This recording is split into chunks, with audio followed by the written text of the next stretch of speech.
Okay, calm down. You got limits, man. You got limits, man.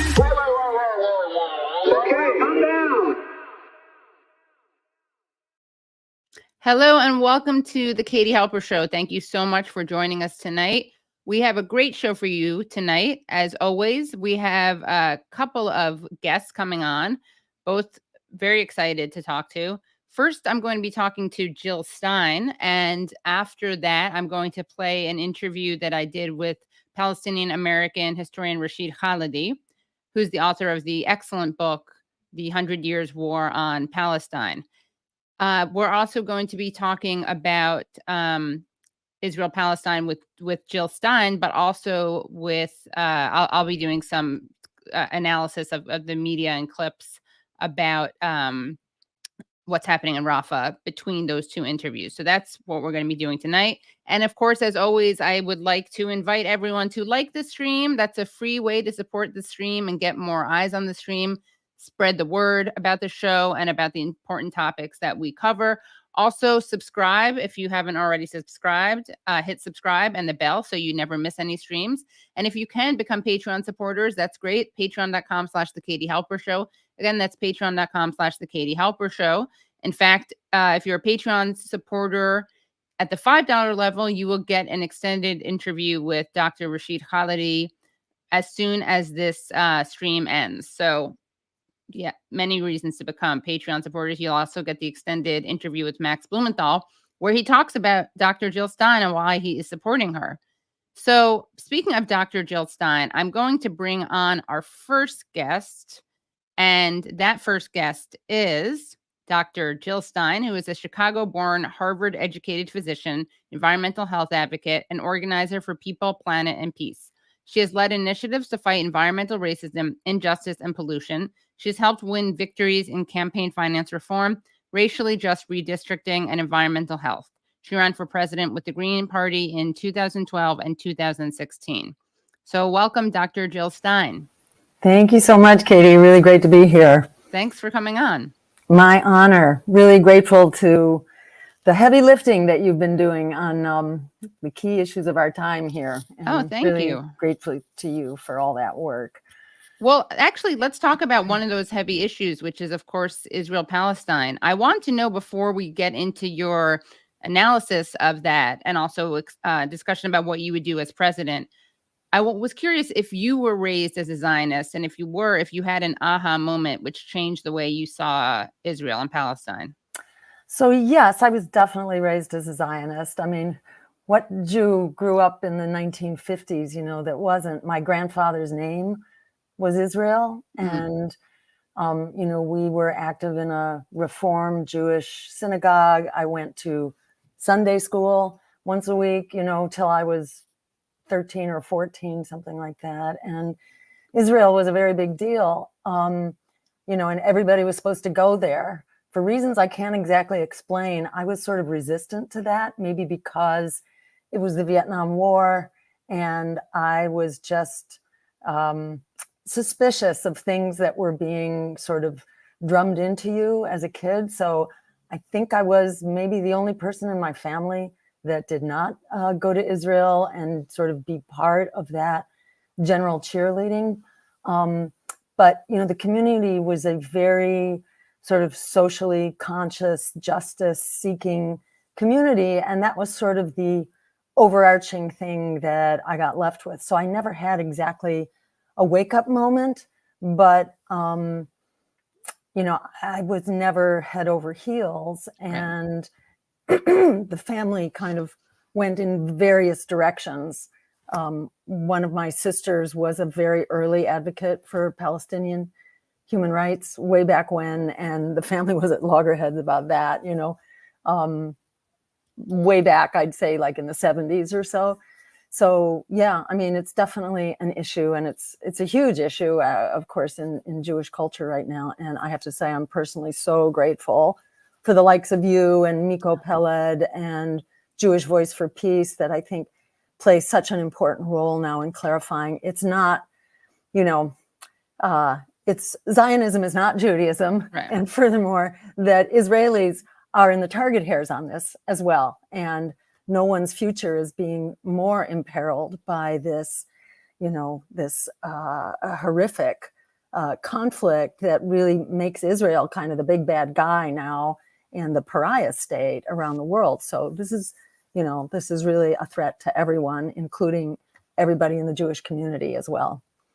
So what are your thoughts on what Biden is doing, overseeing in Palestine? This is, this is a textbook case of genocide, and what he's doing right now, after the ICJ basically said, yes, this is a plausible genocide going on right before our very eyes, they have doubled down, and by basically declaring war on UNRWA, and they are, just making this a genocide on steroids, and it's horrific. The invasion, which is gearing up now, of Rafah is incredible. It's just beyond words. It's been beyond words for a long time. And I think many of us are just kind of in shock. What can we do? This isn't just Gaza. I mean, this is sort of an affront, an assault on our basic humanity that this is going on. And how do we communicate to our misleaders, our elected officials, who are just sort of operating on herd instincts here and doing what you're supposed to do, what AIPAC tells you to do, what the weapons industry tells you to do. It's just shocking. And, as someone who's been outside of the political system for a long time and very much working to break the stranglehold of the two-party corporate trap, to my mind, this is sort of now the ultimate expression of what's wrong with a political system that is essentially in lockstep and in service of empire, because what's going on there, it really is a symbol of a much bigger problem. It's not as though this is the first genocide that the US has been conducting or been a part of it. I mean, it's unfortunately been in our DNA for a long time, but this one is just really in our faces and our iPhones and our computer screens. It's just everywhere. And it really challenges us. Are we going to say this is okay? Is this the new world order? And it's shocking to think what a fall this has been from a standard of international law that many of us grew up with and thought that there would be some, common sense of shared humanity here. And now we have, what Biden and Blinken call the rules-based order. Whose rules? Our rules, which change from day to day. It's just such flagrant hypocrisy. And, there are 2 million people right now whose lives are hanging in the balance. And it's like we're on a death watch for 2 million people. And it's just stunning. But, regrettably, this has happened many times before. And in the in Iraq, approximately 1 million people were killed unjustly. And in the follow-on then to the Iraq War, that number has increased from 1 million to about 6 million by the Cost of War project at Brown University. So this is not some radical fringe group coming up with some wild idea. This is militarism. This is militarism and empire. And we are looking it full in the face, which is why this is not a simple road to hoe here. As Ronald Reagan's Department of Defense Secretary, Caspar Weinberger, said, Israel is the unsinkable battleship for the US in the Middle East. At one point, that would have been our claim to fossil fuels. Now we got plenty of fossil fuels, and we're one of the biggest exporters. But we have a policy called full spectrum dominance, which is the formal name of US military policy. And what it says is that no country will be allowed, whether ally or foe, no country will be allowed to rise, even as a regional power, that the US will dominate all spaces, economic, military, over the sea, under the sea, in cyberspace, in actual space. We will dominate all spheres all the time. That's not working anymore. We are no longer the world's dominant power. There's a real shift in global alignments that's taking place. The BRIC alignment now is a whole lot bigger, and they actually have a bigger GDP now than the US. We have to learn to play as team players here. So, this is a change that's been long coming and unbelievably overdue. And, the people of Gaza and Palestinians, their sacrifice is just inordinate, but they are, I think, they are opening a door that's critical. It's not only for themselves and their survival, it's really for the whole world here. We have to come into a much more cooperative way of operating. Right. What about another issue that is, of course, there's so much bipartisan support for Israel. There's also so much bipartisan support for Ukraine. There's some people in the Republican Party who, for kind of jingoistic, isolationist reasons, oppose this proxy war. But what are your thoughts on this war? You mean on the Ukraine war? On Ukraine, yeah. Yeah. And the role of the United States in it. The U.S. has really been provoking this war. I mean, Russia's invasion of Ukraine is criminal, it's murderous, and all that. Absolutely. And it's to be condemned. However, we have been pushing this war for decades, really, and it was well understood. And Russia, did everything possible to try to avert it. Now that it's coming to its inevitable conclusion, which Barack Obama was well aware of, which was why he did not want to, take up arms and become involved in this struggle, because it's at Russia's doorstep. We mobilized and were horrified when Russia brought nuclear missiles to Cuba. We've brought nuclear compatible missiles right now to Russia's border, and Ukraine is a very long border. And this was a huge threat to Russia. So it's absolutely no surprise that this has happened, and it's been purposefully pursued, and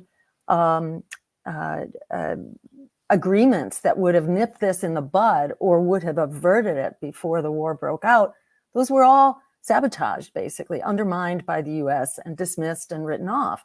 So this is another tragedy, and it's worst, of course, for the people of Ukraine, who've really lost an entire generation of people, hundreds of thousands, and still there's no end in sight.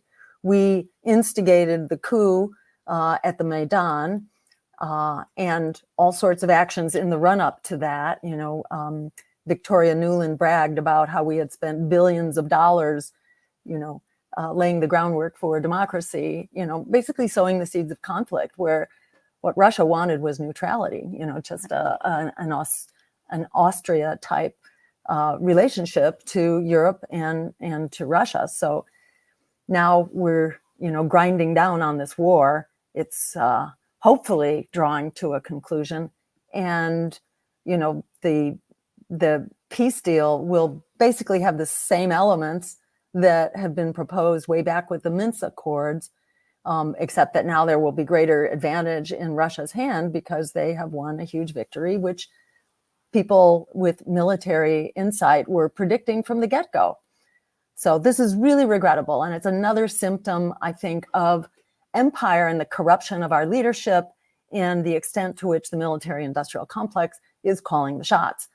And to my mind, it just, it's in the same way that Ukraine is just, sort of the same principles operating in the military sphere. Well, you have these same principles operating in healthcare, in pharmaceuticals, in education, in insurance, in housing. It's the predators who are running the show here and have the big money to basically buy influence. That's what our political system is. And it's at a point now where it's not only disgusting, but it's a real threat. It is impoverishing us. The military industrial complex, is consuming half of our discretionary budget, for example. There's so much that we could be doing with a pittance of, this $17 billion they're trying to mobilize for Israel. The Senate just passed. Hopefully the House will stop it, not for good reasons, but because of their own, dysfunction. Hopefully that won't pass. But There's so much money that's being thrown at this now, and oversight is being prohibited as part of the process, as was the case in Ukraine as well. There was an inspector general, which was actually proposed by the Republicans, and the Democrats, voted unanimously against it. It's like what's happening now turns on its head the concept of the lesser evil. That's not to say that one is better than the other, but the old maxims no longer hold, that it's not exclusively the Republicans that you have to be quaking in your boots about. We have to be quaking in our boots about all of them. And in my mind, it's really important to stand up to that propaganda that tells you you are powerless, that you have to accept the choices that are being rammed down your throat. These two zombie candidates who are representing a zombie political party that the American people revile. And there's absolutely no reason to put up with it. It's like, this is sort of, history is forcing us to confront the manipulation of our democracy and to just say no. And instead of racking our brains about the lesser evil, we need to just start seriously fighting for the greater good and unify around that. In the words of Alice Walker, the biggest way people give up power is by not knowing we have it to start with. We have the power here, and genocide is a huge wake-up moment that gives the real courage of convictions to a lot of people for whom this is just a huge red line. 68%, according to a Reuters poll, a month or two back, 68% want a ceasefire now and a diplomatic resolution. The numbers who now buy that this is genocide in spite of the wall of propaganda, that's up to 50%. Young people in particular are leading the charge on this. So there are all the ingredients here of a political transformation that's been begging to happen, that many people thought would happen with Bernie Sanders, but at the end of the day, he was a creature of the system and just sort of sheepdogged people back in. So I think there's a lot of experience right now, and people get that this isn't just about doing the right thing. It's about doing the only thing that we can do to really take back a sense of our future, not only as because it's moral and ethical, but because our own survival very much depends on this. Right. And we're going to get into the strategy that you have moving forward and in terms of ballot access. But before we talk about that, I'm just curious, when did you give up on the two-party system? Did you grow up as a Democrat? When did you become a Green after some sort of aha moment? What was that process like? So I grew up, during the Vietnam War. Excuse me. So I was never a fan of politics. To me, it was always a very corrupt, just disreputable system. And so I was always outside the political system. For me, the aha moment was realizing that if we didn't fight politically, that we would continue to be sidelined. So, I was an activist for healthcare, getting money out of politics, cleaning up, coal plants and incinerators. It was really kind of the intersection of health and the environment that really, I describe myself often as a mother on fire, because it's like my sense of the right then connected with kids and my own kids, and seeing their generation get really sick and have a whole lot of diseases that we never had, from diabetes to, just huge struggles with maintaining a healthy weight, asthma, childhood cancers, et cetera. I'm not a pediatrician, I'm an internist, but I was just very tuned into that because it was my kids and their generation. And that really, just really activated me as a purposeful activist. So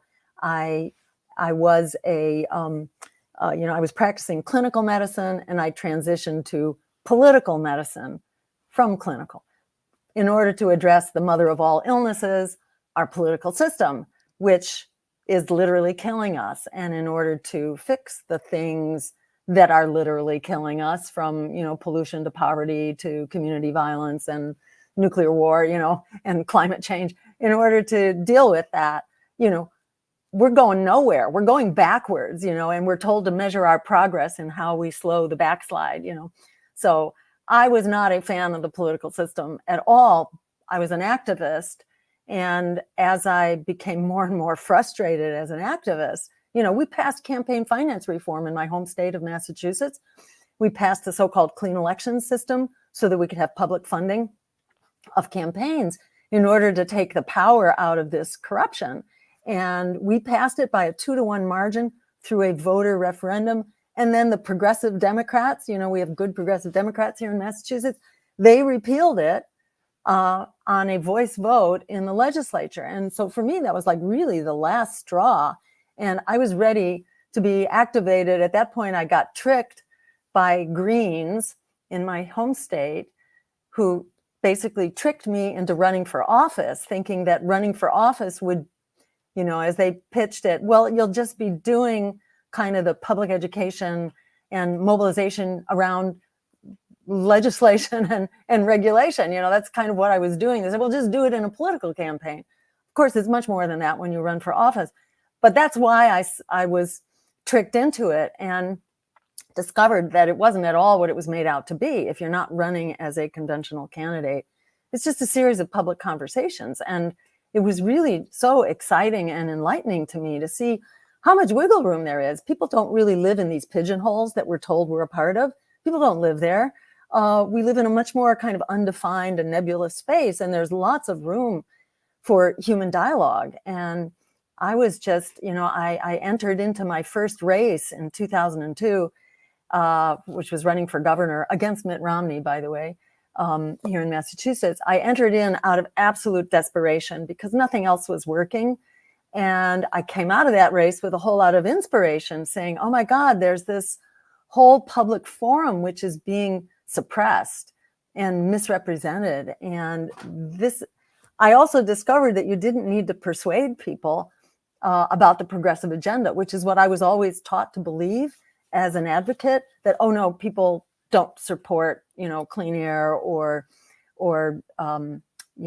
climate action or healthcare. I discovered, no, that's not true at all. People are totally there. It's just that they get forced into these agendas by our very corrupt leadership. So I discovered, wow, no, it's not like we have to change people's minds. We just have to learn to be strategic about how do we activate and empower people to do what they already want to do. So for me, that was just so enlightening. And, I became a Green because it was Greens who were, doing what I thought was really valuable. And they still are. It's not a perfect party. There are no perfect parties out there, but it is the one survivor. It's like the most dysfunctional party, except for all the other grassroots non-corporate parties that have ever existed and have been wiped off the political landscape. So the Greens are here, and we keep fighting, and it gets to be a bigger, deeper, and more powerful fight all the time. So what is your plan? What is the way that the Greens will have leverage? So you're not going to do, like, for instance, I heard Norman Finkelstein has made this point before. He wanted Cornel West to say that he was going to run, and then if it looked like he couldn't win, he was going to tell Biden, okay, you want my voters, then you have to adopt these policies. You are someone who runs to the end, right? What are the goals besides winning the presidency? What are you hoping to achieve both in 2024 and then for 2028? Well, first, let me just say, I think we're really screwed if we resign ourselves to the system as it is, because where are we going? We're going to endless war, nuclear weapons, genocide is acceptable, and the climate is imploding. And you can look in detail at Biden's policies, and their advantage over Trump is really an illusion. Look, for example, if you have a dog, is that a dog I hear, by the way? Yes. You can, if you want, if it's small enough, you can bring it on the screen. I have a tradition on my show of showing people's dogs. She's not so small, but she loves to be on the screen. Yola, come here. Yola, come. Otherwise, my cat would oblige, I'm sure. Oh, okay. Let's see. All right, she's not here. Come here, pup.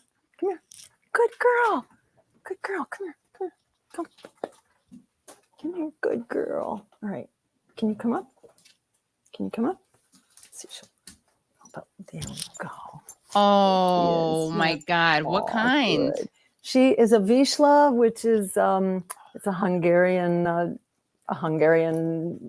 hunting dog, basically bred from Weimaraners and Oh my God! Ridgebacks. So cute. Yeah, they're How really, old?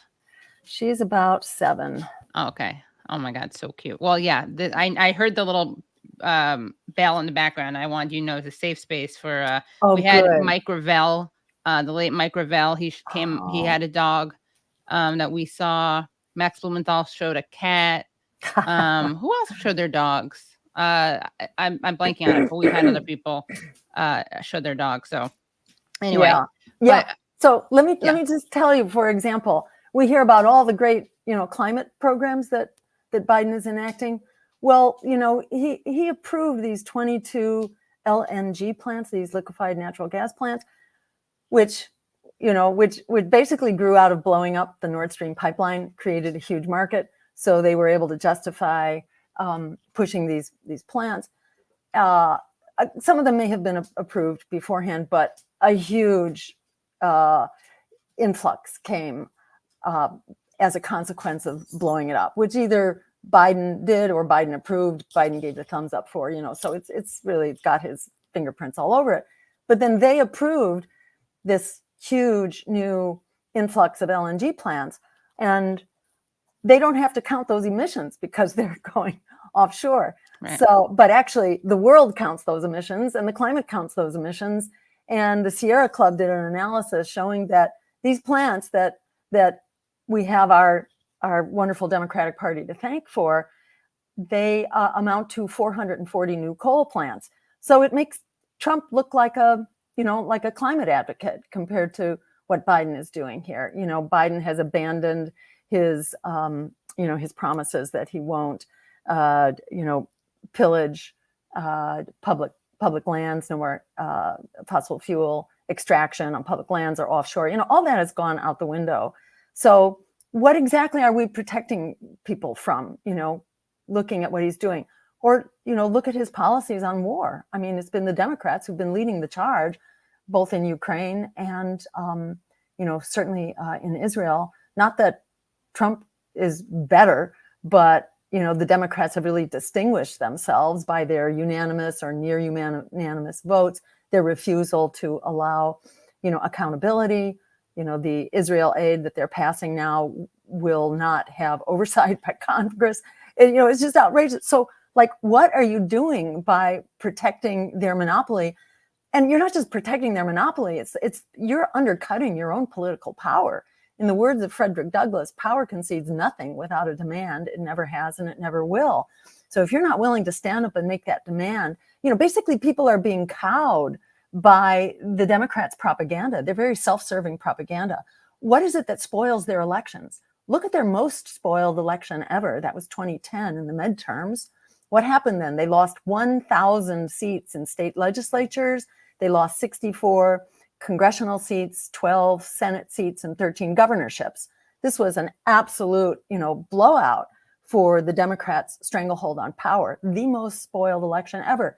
Not a third party in the world to blame it on. There were no third party candidates. They have abandoned their base, and that election followed, the sabotage of the Wall Street bailouts, where Wall Street got trillions and millions of homeowners got thrown out. That's the problem the Democrats are having. What third-party candidates do, so-called third parties, alternative candidates, they bring out people who otherwise aren't going to vote.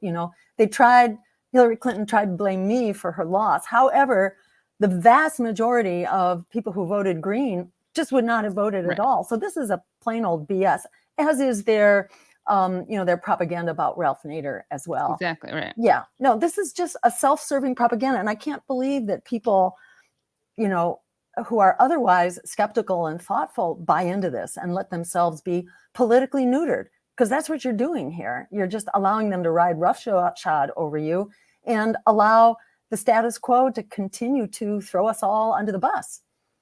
So what does the Green Party have to become? How many votes do they have to get? How big do they have to become as a party to instill fear in the other part, in the duopoly? I mean, think hopefully you get rid of it, right? Obviously, that's the ideal. But in the meantime, what has to happen so that the duopoly actually is perhaps influenced by the Greens? I think the main thing is for us to operate strategically, both during elections and after elections. It's like Barack Obama, went to the White House with a huge set of ground troops, and he could have done anything to move a progressive agenda forward. But he basically told them all to go home. And at that point, it is a real allegiance became very clear. He was working for Wall Street. He really wasn't working for regular people. But, whether you're in office or you're out of office, and I don't mean as a single individual, but I mean as a movement. If you're operating as a movement and you're strategically targeting Medicare for all, say, or shutting down the genocide, stopping the shipment of weapons, which long should have ended, which violates U.S. rules about not sending weapons to human rights abusers. There's enormous power to be actors. And as far as I'm concerned, this is all about building political power. And it's not like there's some magic number at which it becomes worthwhile. And in a recent poll, in fact, we were at 5% in an ABC poll, that is, as the Green Party, we were at 5%. And that was even without having a word of influence in mainstream media. The fact that they won't touch us now, and they'll touch other independents, but they won't touch Greens, because we are a force to contend with, because we can get on the ballot. And in fact, right now, we are the only independent campaign, or shall I say progressive independent campaign, that's on track to be a national force in the election.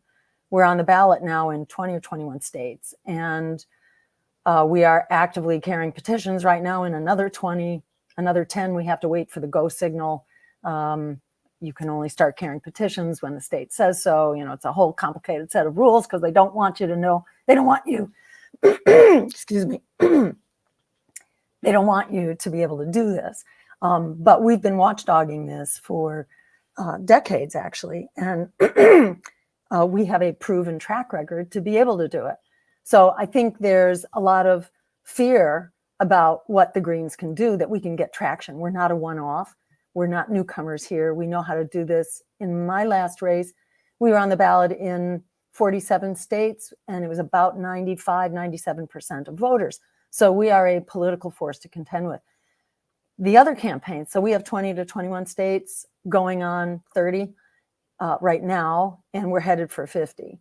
We've come very, very close.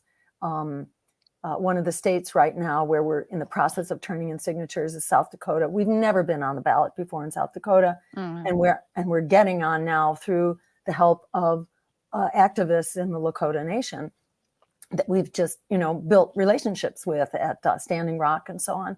So we have the power to watchdog this stuff and to move it forward. The other campaigns are on 1 to 2. That's it. RFK estimates it will cost him $20 million to get on the ballot. And he has a prayer of raising that. But the fact that he's kind of cozying up now with the libertarians suggests how hard this is. And the libertarians have access to deep pockets and corporate money. And, that's how they get on. No harm intended, but, they're able to do this through a different way. The Greens do this through, just, pounding the pavement and by being grassroots networks. So as a party, we are actually more powerful than all the other small parties that have ever been around, in that we can do this. And we survive to fight another day, even in spite of our being targeted for smear campaigns and fear campaigns. So, this is going really well. And it'll cost RFK $20 million. But we're already on the ballot. It's like 20 states, but in those 20 states are the most difficult and expensive states, like California and Texas, especially, also Florida, Arizona. There are several extremely expensive ones. We have 1 or 2 more of those, but most of them are behind us. So we have like 75% of the work done, and it will cost us about 1 million, maybe 1.5 million at the most. And if people want to make sure that there is a pro-worker, anti-war, anti-genocide climate emergency campaign on the ballot, go to jillstein2024.com and, sign up to lend a hand. If your state is fighting one of these battles, and probably they are, or you can throw something into the hat, all that just makes a huge difference for us to get there fast. Because the sooner we're on the ballot across the country, the more mainstream media will be forced to start covering us. Right now, they're just pretending we don't exist. Yeah. Have you had any mainstream media coverage?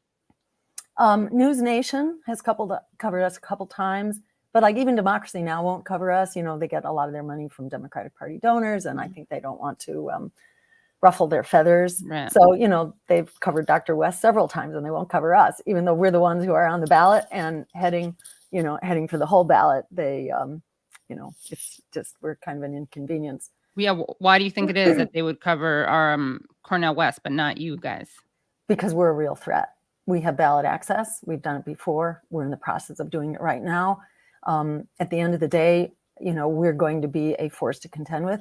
And it's very hard for a newcomer, especially a newcomer who doesn't have corporate money behind them, doesn't have their own super PAC. How's RFK trying to do this through a super PAC? Right. Who's paying for his super PAC? Half of the money in his $50 million super PAC is coming from two people. How exactly, do you reform money in politics and the essential corruption of our political system if you're doing the same thing? It's a matter of look at what I say, don't look at what I do. But for Greens, we're pretty faithful to to our values here, and we do this through a grassroots, the power of grassroots democracy, which is the way we've got to do it. And how does one get access, ballot access? What does that process entail? Carrying petitions around and getting a lot of signatures. And you have to do that with various constraints on it. Like in some, you have to have every petition sheet notarized by a notary public. In some states, you have to be from that state. You can't go help your neighbor's state to carry petitions. They're just different picky little nitpicky rules intended to undercut you, and the Democrats recently announced that they were going to try to complicate our ballot access process. It's by looking for those little rules and trying to trip us up. And usually they make stuff up. And, I don't know if you followed what happened in Matt Ho's campaign. Yeah, we've had him on. But for people who didn't see those episodes, can you just summarize that? Sure. So Matt was running as a Green for Senate in North Carolina. And the Democrats impersonated Greens and started calling people whose names that they saw were on the ballot and telling them as members of the Green Party, supposedly, to please take their names off the petition. And they didn't have very good reasons for that, but they were trying to strong arm people into withdrawing their names. And that's what they do. They usually challenge our signatures. When Ralph Nader was running in 2000, well, he ran many times. I think this was his 2004 campaign. They had simultaneous lawsuits trying to throw him off the ballot, and something like 20 different lawsuits at once, which were being illegally coordinated by Mark Elias, the head attorney, who is still their head kind of, dirty tricks attorney, who, again, will be on the case doing what he can do. It ought to be absolutely illegal. Right. They should be in jail for doing this. This is as authoritarian as anything that goes on in Russia. It's outrageous. And this is what they do. And they're so shameless about it. They, allow this to be announced that they're hereby going to challenge us through dirty tricks. So I'd say if you care about democracy, that on principle ought to be reason to lend a hand here and help us get on the ballot so that we can actually have a politics of integrity to vote for. And when you say certain states are expensive, what makes a state more or less expensive?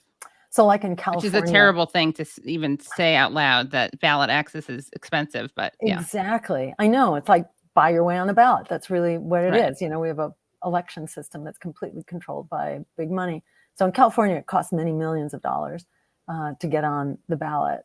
And if you are already an established party and you already have some threshold number of people who are registered as Greens, which we happen to do, we have that in California. We have ballot status as a party. So we don't have to petition in California. We already have it. But like the Democrats have that everywhere. In California, if you don't have ballot status, it will cost you many millions of dollars. Basically, because it is a big operation. Even if you have trained volunteers who can carry the petitions and they know how to gather these signatures efficiently, and in California, I don't know what the numbers are because we haven't had to carry petitions there, but it's certainly tens of thousands, and it may be a whole lot more than that. It could even be 50, 60, 100,000. I'm not sure. Don't quote me on that, but it's a lot. In New York, where the ballot requirements were kind of surreptitiously snuck into a budget bill, I think, by Cuomo when he was very pissed at the Greens because we ran a very successful campaign against him that forced him then to have to make compromises to regulate fracking. And that's one of the benefits here. You don't have to win the office in order to win power that you can then yield. But because he was pissed, he sort of snuck this into the legislation that raised the ballot requirement to something like 45,000 signatures in a shorter period of time, in 6 weeks. But when you say 45,000 signatures, they have to be validated signatures. So if the name is incorrect, it doesn't have a middle initial, whereas the voter registrar has a middle initial, or your address is changed, or they can't read it, they'll strike that, they'll throw it out. So as a general rule, you want to have twice as many signatures. So that means you have to collect 90,000 signatures in 6 weeks. That takes a huge number of trained volunteers and then a lot of coordination, because sometimes there's a very elaborate process. You have to get them validated either by the Secretary of State. Sometimes you have to take them back to the various counties and get them validated at the counties and then pick them all up and bring them to the Secretary of State. It's an incredibly make work kind of process, which is mainly intended just to keep competitors off the ballot. That's how our system works. And it can be changed. It should be changed. And, it's part of our green agenda for, reclaiming the promise of democracy, get the money out, reestablish debates, create open forums, make ballot access accessible, actually, not these outrageous prohibitive rules, and implement ranked choice voting so that fear cannot be used to extort votes, which is how the system works right now. It's extremely anti-democratic to suggest that you're a spoiler if you enlarge people's choices. If we don't have choices in our election, it's not a democracy. So it's like shocking that they assert this propaganda, just without a shred of conscience, and say, you don't dare do that. You have to take marching orders from the duopoly that's been throwing you under the bus, and please don't think about what I'm saying here, because it's nonsense. Right. It does seem like this really is a moment with genocide. It is a moment for people who have always or have previously kind of held their noses and voted for the lesser evil. That's not working for certain people anymore. I mean, I've seen people who never were. I've seen many people who were always lesser of two evil voters abandon that because of the genocide. They just can't bring themselves to vote for Biden anymore. Yeah, so there absolutely. This is an opportunity here. And just one thing on that, it's really important not to limit yourself to abandoning Biden. You have to join Jill or join somebody. It's not okay to just silence yourself. And they would like you to think that. They would like you to think that the solution is, just don't contaminate yourself by voting for, a genocide Joe. No, you have to actually have an affirmative vote. Democracy needs a moral compass. We don't make progress unless we have an affirmative vote. If you're just voting against who you despise the most, or, just like not participating in a poison system, that doesn't do it. That actually doesn't move us forward. And that's what they would love. That's what they love. Remember the words of Alice Walker, that the biggest way people give up power is by not knowing we have it to start with. We have power here to win this election just based on opposition to genocide. Throw in student debt, and you've got another 44 million people right there. We could fix student debt.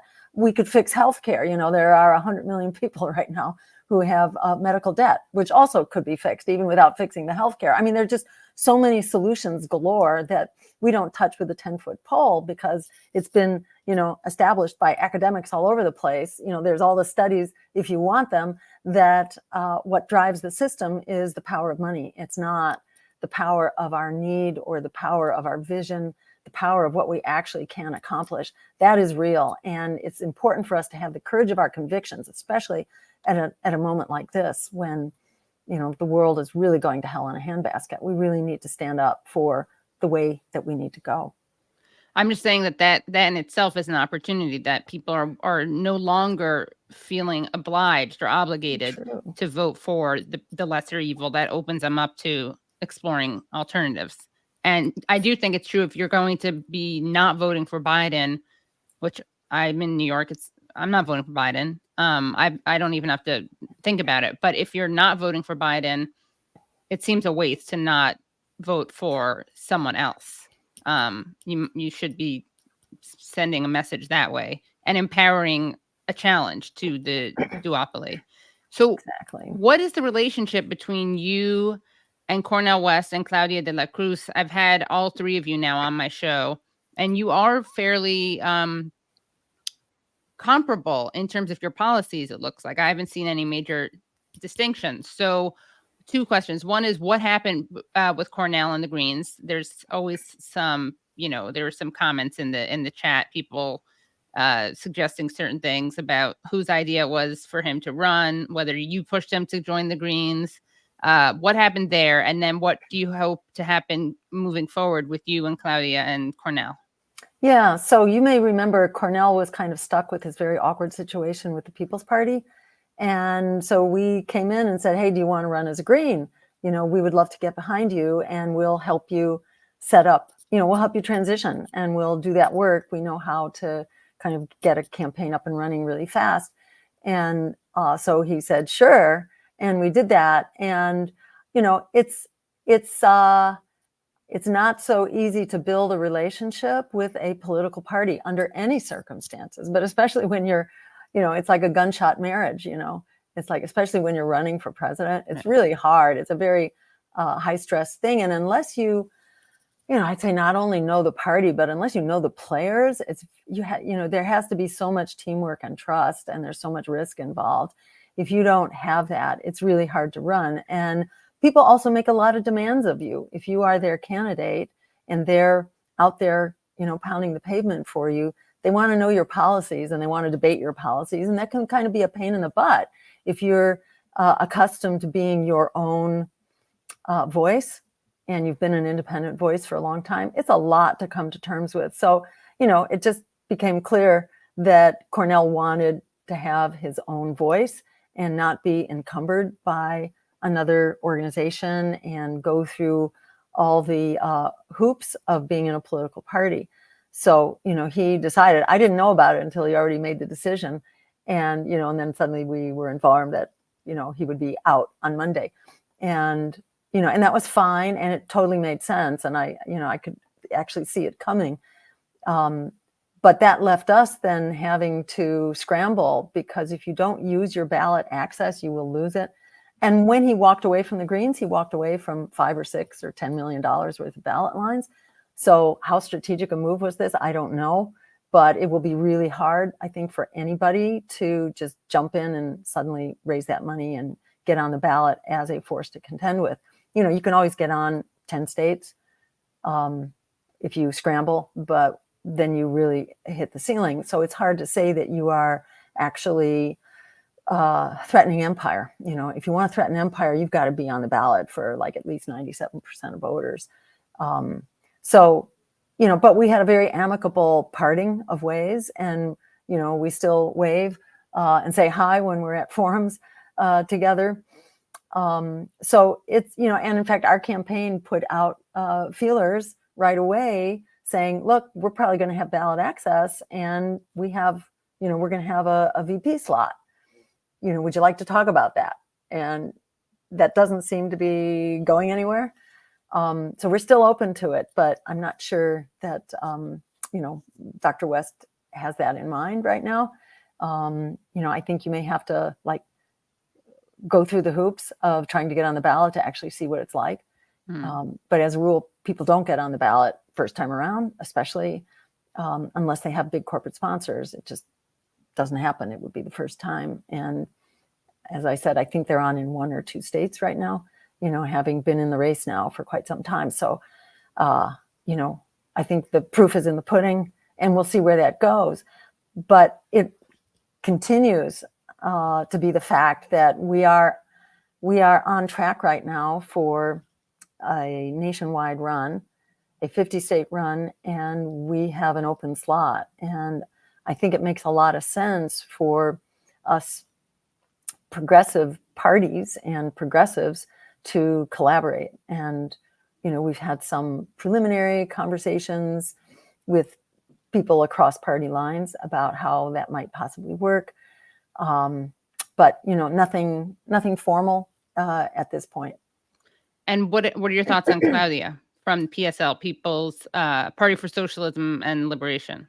Yeah, so we've had a lot of contact way before the election, and we've done a lot of stuff together. And, I think she's great, and our policies are pretty much identical. And, we've had a lot of fun doing events together. So, I would be really interested in exploring that possible collaboration. And speaking of strategy, so there's the issue of ballot access, and then I know there are these matching funds. Can you talk about that? Yeah. So when you fill out your income tax, there's a little checkoff box for like $3 for, a cleaning up our election system. And the big players don't use it anymore because it comes with some constraints about how much money you can spend and so on. So they don't use it, but we do. And in order to qualify for that money, you have to raise a certain threshold of $5,000 in each of 20 states. And it's not that hard to do. We're well on the way now. We have about half the states that are close to qualifying. So once you do that, then basically that money that we've all thrown into the pot there becomes available for the purpose of enabling candidates to be independent of big money, to provide a public source. It's just a bare, token of what the system should be. It should provide full funding. And, there are some states that do this, that provide really adequate funding to people who meet the qualifying criteria, and enables us to have a parallel system. We should be repealing Citizens United, and, there should be no private money or big donor billionaire money that's running our elections. It should all be publicly funded. And with free use of the public airwaves, campaigns would be a whole lot cheaper than they are. So this doesn't have to be a big expense on the public. There are ways to do this, but we're not there now. So, this public money that we do have access to is huge and makes a huge difference. And so, up to $250 will be matched for each donor. So that means all the money that we've raised so far from donors below the 250 threshold, all of that gets doubled basically the minute we qualify, which is going to really accelerate our petition drives. So again, I'd say if you want to see democracy have a real fighting chance, to go to our website and help make that happen. And what about issues? I asked people on YouTube in a post for questions, and got a bunch of suggestions. But one of them was, what would you do in East Palestine and Lahaina? Someone else asked about inflation and immigration. Great. Okay. All those really great questions. So in East Palestine, and we've already been working with some of the victims of and survivors, I should say, of the spill, which was inexcusable. And had Joe Biden and the Democrats in Congress stood up for the railroad workers, this never would have happened. This was a big issue in the railroad workers' strike. They wanted, adequate staffing, safe staffing, like you need in an ICU. You also need that in a train, which is full of really deadly material. And they've been cut. Their staff has been cut like 30% in the last couple of years by, all the big corporate railroads, which are making money hand over fist. And their workers are absolutely exhausted and devastated. And their workers were going on strike. And, that strike was basically busted by Joe Biden and Congress. Shameful. And as a consequence of that, you had that spill, which would not have happened had that train been adequately staffed and safety inspections been conducted. So it's outrageous. So we've been doing a number of conversations with some of the people who've been fighting there, and we're helping them fight. They should be moved out. They've been exposed to very toxic, dangerous, deadly stuff, and they are sick. Not everybody, but some people are extremely sick, and it's outrageous that there's a cover-up going on. There's a real cover-up, and the EPA is part of it, and it's shameful, and it needs to be exposed. So, if we were in office, if I was elected, we would be treating them like a love canal and moving people out and ensuring that they have housing and that they are made whole economically, because they've been devastated. Their health has been devastated and their homes have been trashed, basically. So, can you explain what the Love Canal is for okay. people? Yeah, all right. Sounds like a romantic destination. Yeah. All right. So Love Canal is a development that was built, I think, in the 50s or the 60s. And it turned out there was an old toxic waste site underneath with like a lot of dioxin and other just extremely toxic chemicals. And because of changes in the water level, water started permeating way underground beneath these homes. And that water started rising like up, in some cases flooding their basements, in other cases just off-gassing with the water bringing all that toxic stuff up. And they started getting really sick and having like lots of miscarriages and cancers and, terrible stuff. And it was denied for a long time. This is what always happens. You can look at like the burn pits in Iraq and Afghanistan, or I think Times Beach. There's just any number of toxic episodes and spills that they just don't get recognized for a long time, and people are told that they're crazy, that their symptoms are imaginary, and the whole system is kind of used against them. But then eventually word comes out. This is a problem with our whole regulatory system, in that we use inherently very dangerous toxic stuff, and we wait for a body count before we dare to inconvenience industry to clean up its act, not only to take care of its waste, but just not produce stuff which is dangerous and toxic in the first place. We don't work that way. We wait for a body count. And lead is the classic case. Lead, where there were millions upon millions of children who were, disabled for life. Lead began when lead paint was first used. So you had bright colors that were used on outdoor porches starting around the early 1900s. And then all of a sudden there was this rash of children that looked like they were having strokes. And everybody was saying, why are all these kids having strokes? Well, it turns out, they were licking the very sweet tasting paint on these porch railings. So then, like industry reluctantly agreed, okay, so really high doses of lead are bad for you. And then they only like recognized lead as a problem when you keeled over with a stroke, or you died, or you had, encephalopathy and you went into a coma. So it took 100 years really of battles to like demonstrate. You always had to have a body count to show there was harm from a lower level, and then a lower level of exposure, and then a lower. And now we know that any level of exposure to lead is horrible, but there's so much lead out there. You can find it in the shells of mollusks, that are dug into the ocean floor. It's everywhere now. We have permanently poisoned the planet for at least millions of years, and then maybe it will kind of go under the sediment or something. But we do that in chemical after chemical after chemical. We need a whole different approach to regulation. I mean, this is part of what made me enter the political fray. Was I was part of a group that got a very toxic pesticide off the shelf. Chlorpyrifos, it's called. It continued to be used then for decades on farms, and therefore farm workers and farming communities continue to be exposed. But it's like after we got this one pesticide regulated, I like had this wake up, and I thought, oh, that's great. One down, 450 to go. we're not going to get there, not in our lifetimes. We need a regulatory system that's working for us, and this could be applied to every regulatory institution there is. It's also the FAA. And, why is it that Boeing was allowed to produce that monstrosity, that crashed and then crashed again, and then I think had a third crash? It's just outrageous. Our regulatory industries are not, or our regulatory industries, no pun intended there, right. Freudian slip. Our regulatory agencies are not defending us. So, these are fixable problems. Anyhow, let me just get back to your list. We could talk all day here.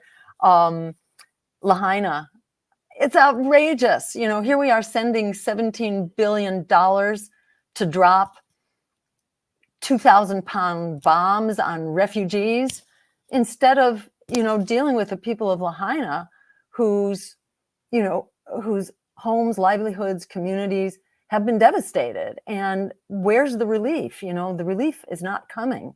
And what happened to them could happen to all of us. This isn't just like climate change swept in out of nowhere. It was also, corporatization of certain land use patterns and changes in their water supply and stuff like that. This stuff has to be, regulated from a public interest point of view, not from what's going to sell your biggest, get your biggest bang for the buck on your real estate. So anyhow, the people of Lahaina need relief. We're going to hopefully, I don't know if we're going to be able to visit Lahaina. I would love to get to Lahaina. I'm not sure if we will, but we'll certainly be working to lift up their fight. You asked me about inflation, so we now know, a lot of inflation, was downstream of blowing up the Nordstream Pipeline, which massively escalated the cost of fuel. And that then carries over into moving food and moving everything else and growing food and fertilizer and all that. So this was, there's a lot of corporate responsibility here to go around. And there's also the so-called greedflation, that the sense that we're having inflation gives corporations justification to raise their prices further. And, it just magnifies on itself. So that's inexcusable. And there's a lot that an executive, a president could do to just slap that down, going as far even as Richard Nixon, who basically instituted price controls, said, we're going to stop this, we're not going to allow this to happen. If Richard Nixon could do that, there's a lot that could be done. And who do you think was, I cut you off, sorry. No, sorry, go ahead. And who do you think was responsible for the Nord Stream pipeline explosion? Well, whether it was the U.S. instigating it or whether it was Ukraine and the U.S. gave the thumbs up, the U.S. was definitely in on this. So, why has this not been investigated? I mean, the UN has had many opportunities to investigate and the U.S. keeps slapping it down. Right. Yeah. Is there something fishy there? Right. The fact that we keep suppressing an investigation, that's kind of, very implicating in and of itself. I think we know all we need to know here, and them congratulating each other that, oh, what a wonderful marketing opportunity has opened up. Some official in Poland who said congratulations to the United States. Right. There are all kinds of smoking guns here. And it's like laughable that hasn't been investigated. As I must say, why have we not gotten to the bottom of the origins of the COVID virus? That too is just staggering. Let's not go into that right now, but it's unbelievable. There are a lot of smoking guns there. And the biggest smoking gun of all is that the U.S. refuses to investigate this. Right. So there you have it. And on immigration, it's crazy. And this is another case in point, how the politics of fear has brought us everything we're afraid of.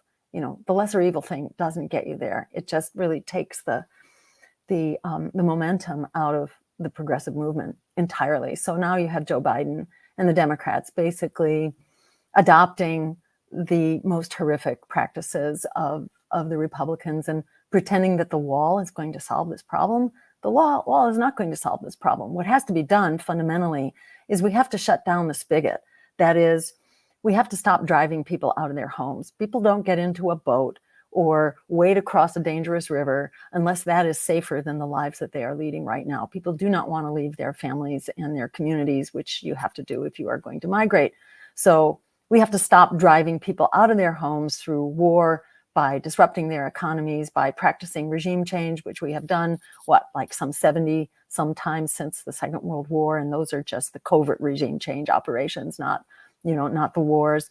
Where are the migrants coming from, particularly those countries where we have overthrown elected democracies like Guatemala, El Salvador, where we have had our dirty wars being conducted, where we have trained basically the war criminals, with the helps of the like of Elliot Abrams, who was then recycled with the Democrats, and Joe Biden, who, sort of renewed his place in government. This is outrageous how the Democrats are very much a part of this crisis, and then also climate change, because climate change is really, it's expected now. The UN predicts there will be 1 billion climate migrants. We now measure climate migrants, or I should say we measure migrants in the tens of millions, but we're talking 1 billion come by the time of 2050, which is another reason why we need to be really deadly serious about climate. We can't do what Barack Obama did, what Joe Biden is still doing, claiming that they are the friend of the environment, but they're basically talking still in all of the above policy. They don't talk about shutting down fossil fuels, which is what we have to do. We have to terminate the use of fossil fuels within a 10-year time frame, because climate is exploding. And if you think that's not about you, just consider that half the fruits and vegetables for this country come from the California agriculture system, irrigated or watered by the Colorado River, which is close to shutting down. The Washington Post ran a headline last year that called it the doomsday scenario that we're on track for.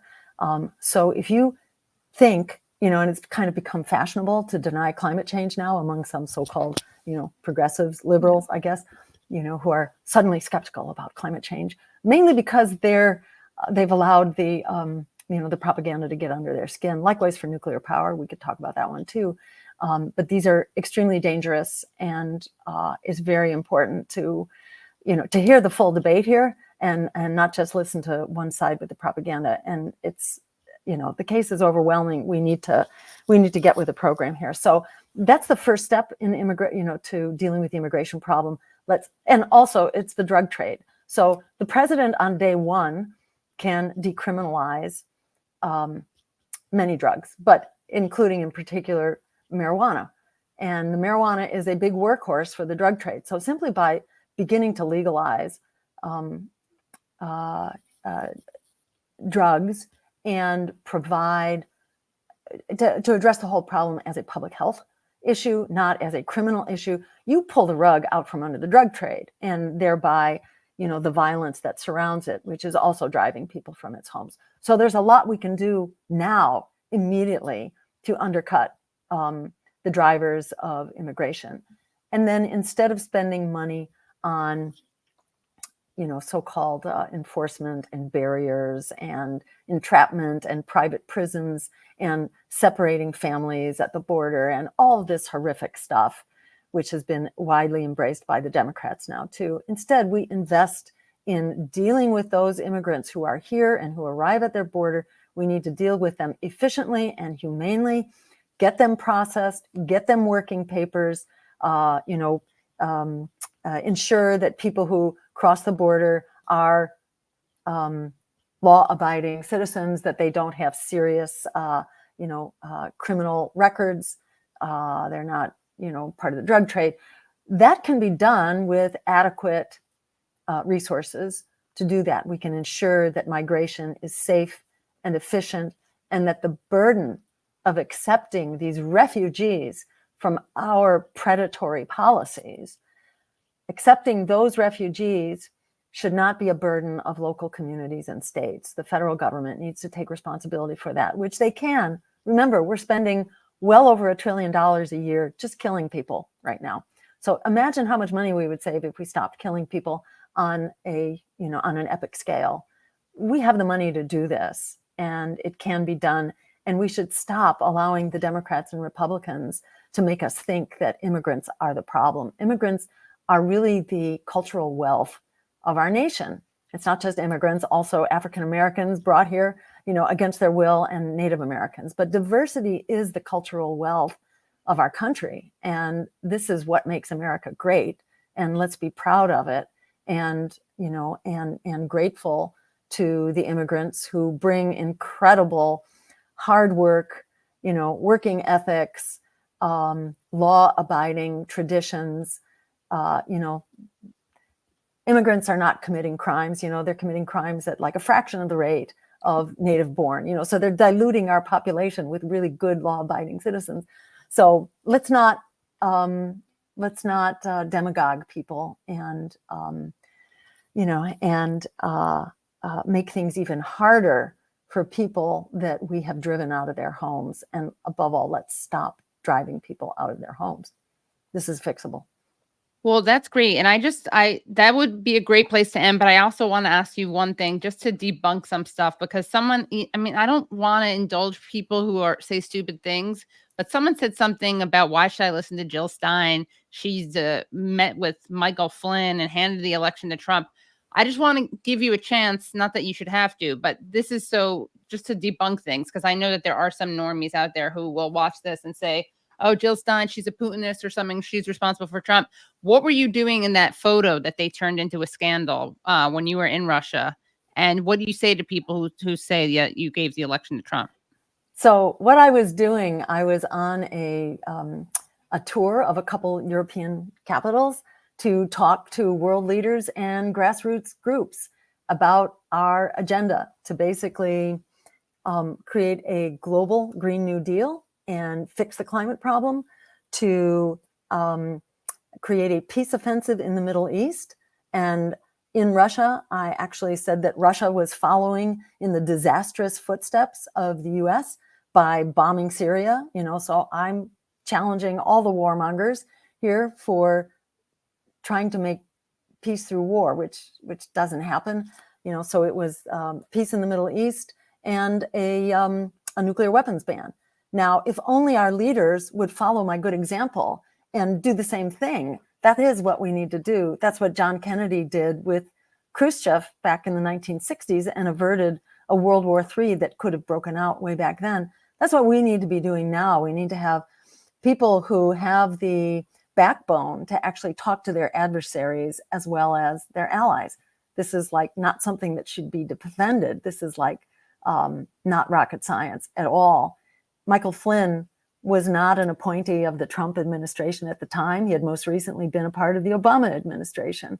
And he and I exchanged a few words. I gave him my elevator speech about why I was there. He had absolutely no interest in it, and our conversation ended there. At that dinner table, people who spoke English, spoke to each other. People who spoke Russian spoke to each other. When Vladimir Putin walked in with 3 strapping, muscular guys, I assumed they were his bodyguards. Nobody introduced anybody to anybody. It turned out they were like his chief of staff, his press guy, and stuff like that. I even sat next to one of them, but we didn't exchange a single word. They were not interested in, the small peons who happened to be seated at the table. This was a conference, and I had an opportunity to speak at that conference and address press from around the nation about a different kind of America, an America that really wanted peace, that wanted a nuclear weapons ban and a global Green New Deal. It was very important that I was there and, lay groundwork for discussion. I had grown up as part of Physicians for Social Responsibility, where we did citizen-to-citizen contact across borders. That's where some of the nuclear weapons treaties came from basically this kind of contact outside of normal diplomatic channels, because sometimes we can initiate things that can't be done when your political channels are really corrupted. So this is just absolute nonsense. It's the opposite of what you're being told. This is the kind of dialogue that should be emulated and that should be prioritized and that our leadership should be conducting right now. And let me just tell you one thing. One nuclear submarine contained the equivalent of 4,000 Hiroshima bombs. one nuclear submarine is enough to trigger basically nuclear winter. It doesn't matter where these bombs go off because nuclear winter happens everywhere, and we all go. We all go. You know, you don't have to go from radiation. You don't have to go from the power of the explosion. We lose the sunlight when that much debris gets kicked up into the atmosphere. And so this is a threat to us all. Climate change is a threat to us all. War is a threat to us all. And we have to start operating on those principles. Genocide is a threat to us all. And the undermining of international law is a threat to us all, especially at this moment of global transition. You know, we have been the dominant monopolar power in the world. We're not going to be, and we no longer are. And in fact, we have forced Russia and China into a strong alliance. So we have to become a team player here, and we need to, open up the world of international law and diplomacy and human rights. That should be the basis of our foreign policy going forward, not brute force and military domination, which is kind of the old way. So don't be propagandized into supporting that kind of system. You know, really think twice, because so much of what you're going to hear now through mainstream media is propaganda. And in fact, the Democrats have announced that they will be doing their best to smear us, to fear campaign us, and to so-called complicate our ballot access drives. So you'd be well advised to raise your skepticism threshold and stop being, dragged around by the nose by the political system that has thrown all of us under the bus, and which is a very serious threat to our future. We need to stand up and declare independence now and reclaim our right to a just, secure, peaceful future in our democracy. Well, thank you so much, Dr. Jill Stein. Great talking with you, Katie. And you're going on a tour right now, right? You're kicking Yes. off a multi-state trip? Yes, that's right. We're going to be in 15 states, from California to West Virginia. Wisconsin will be in Michigan at Dearborn, with the Muslim community.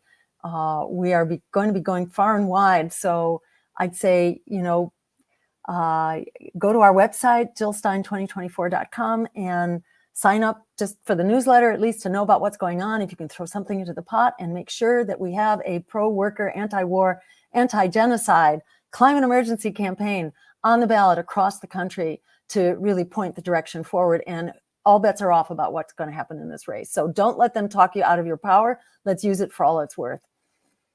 Great. Thank you so much. Thank you so much. Take care. You too. Bye. All righty. That was great. Thank you so much, Dr. Jill Stein. Brad, I need to ask your advice. Should we, that was a longer interview. It was great, but it was longer. So do we do I guess we can play some of, here, can you come on the screen? Hey. All right, Brad. Hey, what should we do? Should we play the other interview, or should we do the Israel Palestine news stuff we were going to do? I guess because we announced that it was going to be Rashid Khalidi, we have to show some of that, right?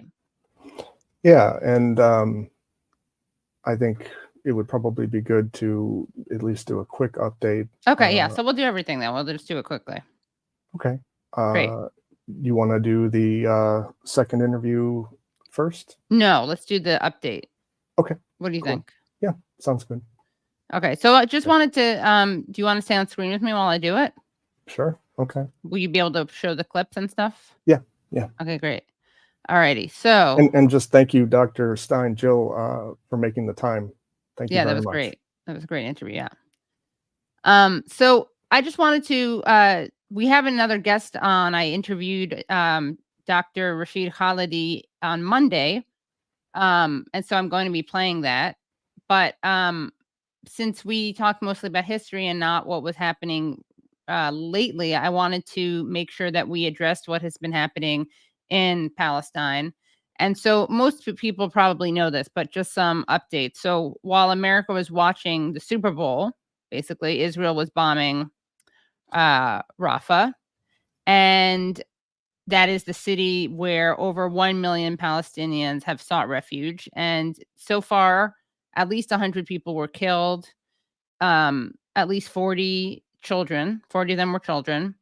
And Israel presented this strike as a quote unquote diversion to free 2 hostages. And we'll get into that later. Brad has some theories about that. But they called it a diversion. And an Axios reporter, Barak Ravid, thought it was appropriate to tweet that out as if that's kind of an acceptable thing to do, to create a diversion that kills 100 people in order to free 2 hostages who could have been freed in negotiations. And they have killed hostages that they didn't need to kill by shooting them. And, we know that they shot just 3 of them. Just to interject, I believe it was earlier, within a week, I believe Netanyahu had rejected the ceasefire agreement, which part of that agreement was releasing all of these hostages. Right. And so that just another way where that could have been accomplished without killing anyone. Right, without killing anyone. And of course, if they cared, I know I sound like a broken record, but if they cared, like we know they hate Palestinians. We know that they think they are subhuman. But if they did that one thing that they claim to do, which is that they really care about Jewish life and they create a haven for Jews, they'd of course be doing everything they could to free these hostages, but they don't. They would much rather kill Palestinians and save the lives of Jews. And I would argue that what they're doing, I mean, I can't think of anything that would radicalize people, you know, Palestinians, Muslims, let alone everyone else in the world, to loathe the concept of Israel. Like if your goal is to make a safe space, I can't imagine doing what they're doing. They're doing the worst PR possible for themselves. You know, and of course for themselves, and then of course for Jews, which is why I'm so angry when they present themselves as acting in the name of Jews. Right. And so I put someone in timeout the other day, today, because they wrote like other presidents were Jewish by proxy. I think they meant Zionists, but I'm trying to explain to people, I think we've done a good job of delinking those things, but those things are not the same. Right. The host of the show is Jewish. I would caution anyone, if you're listening to someone criticizing Israel, if you ever notice them slipping all of a sudden between the word Israel gets replaced with Jew or Jewish, that is a red flag. Right. Stop listening like that. Now, if you're in the Middle East, I think that like I would pull someone, if they said that, I would respectfully correct them. I think in America, it's pretty inexcusable. I think if you're in the Middle East where it's like all you know are the Jews of Israel, that's understandable. Like we spoke about that with Rania Kalik actually. But remember, there are more Christian Zionists than Jewish Zionists in America, and there's a huge Christian Zionist lobby, and a lot of the resistance right now to what Biden is doing, it is coming from within the United States, at least, is coming from Jewish Americans. So here's what you need to know. Biden has spoken over the phone with Netanyahu the day of the bombings on Sunday, and apparently told him, quote, a military operation in Rafah should not proceed without a credible and executable plan for ensuring the safety of and support for the more than 1 million people sheltering there. Okay, end quote. But we don't need to worry about Israel providing support for Palestinians because they're so good at that. In fact, we even have a picture of this. This is a picture of their aid, and it was tweeted out by the the country of Israel tweeted this image out. And can you share that screenshot, Katie? It's not up there? No. Otherwise, I can get it really quickly. But if you got it, if you can share your screen. I have my doc. Okay. The doc with it. Is that? Let me just give me a second, but continue. I can do the doc. Well, no, no, actually, yeah, it's okay.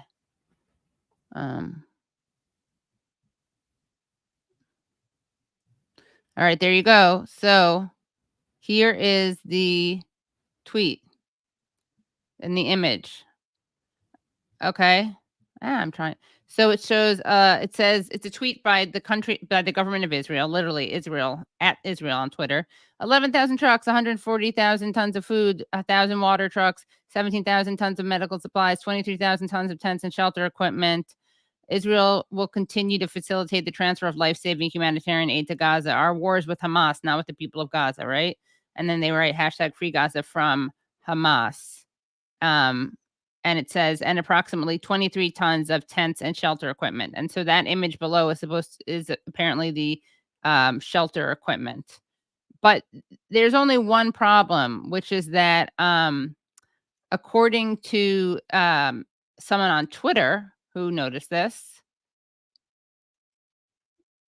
I lost the document. But yeah, you're gonna have to do as. So it turns out you can't do these two things at the same time. Hold on. Oh no. That's why I asked you if you could do it. Okay. All right. This is my fault. I blame myself. I'm sorry. No, don't blame yourself. But what did it point out? Well, I wanted to show what this image actually came from. Oh. Can you show that? Is that the second image? Yeah. In that? Okay, sure. Let me just share my present. Thanks for your patience, everyone. Screen. Yes, thank you very much. We'll definitely cut this out. We'll clean this bit up. All right. Okay, so here's what that actual image is. Okay. Oh, an iStock image. It's an iStock image, right? And what it actually said was, what it actually presents, is tents in Moldova for Ukrainian refugees. Land arranged on the territory of Moldova. Yes. And shout out to Twitter user Cheyenne Sardarizada,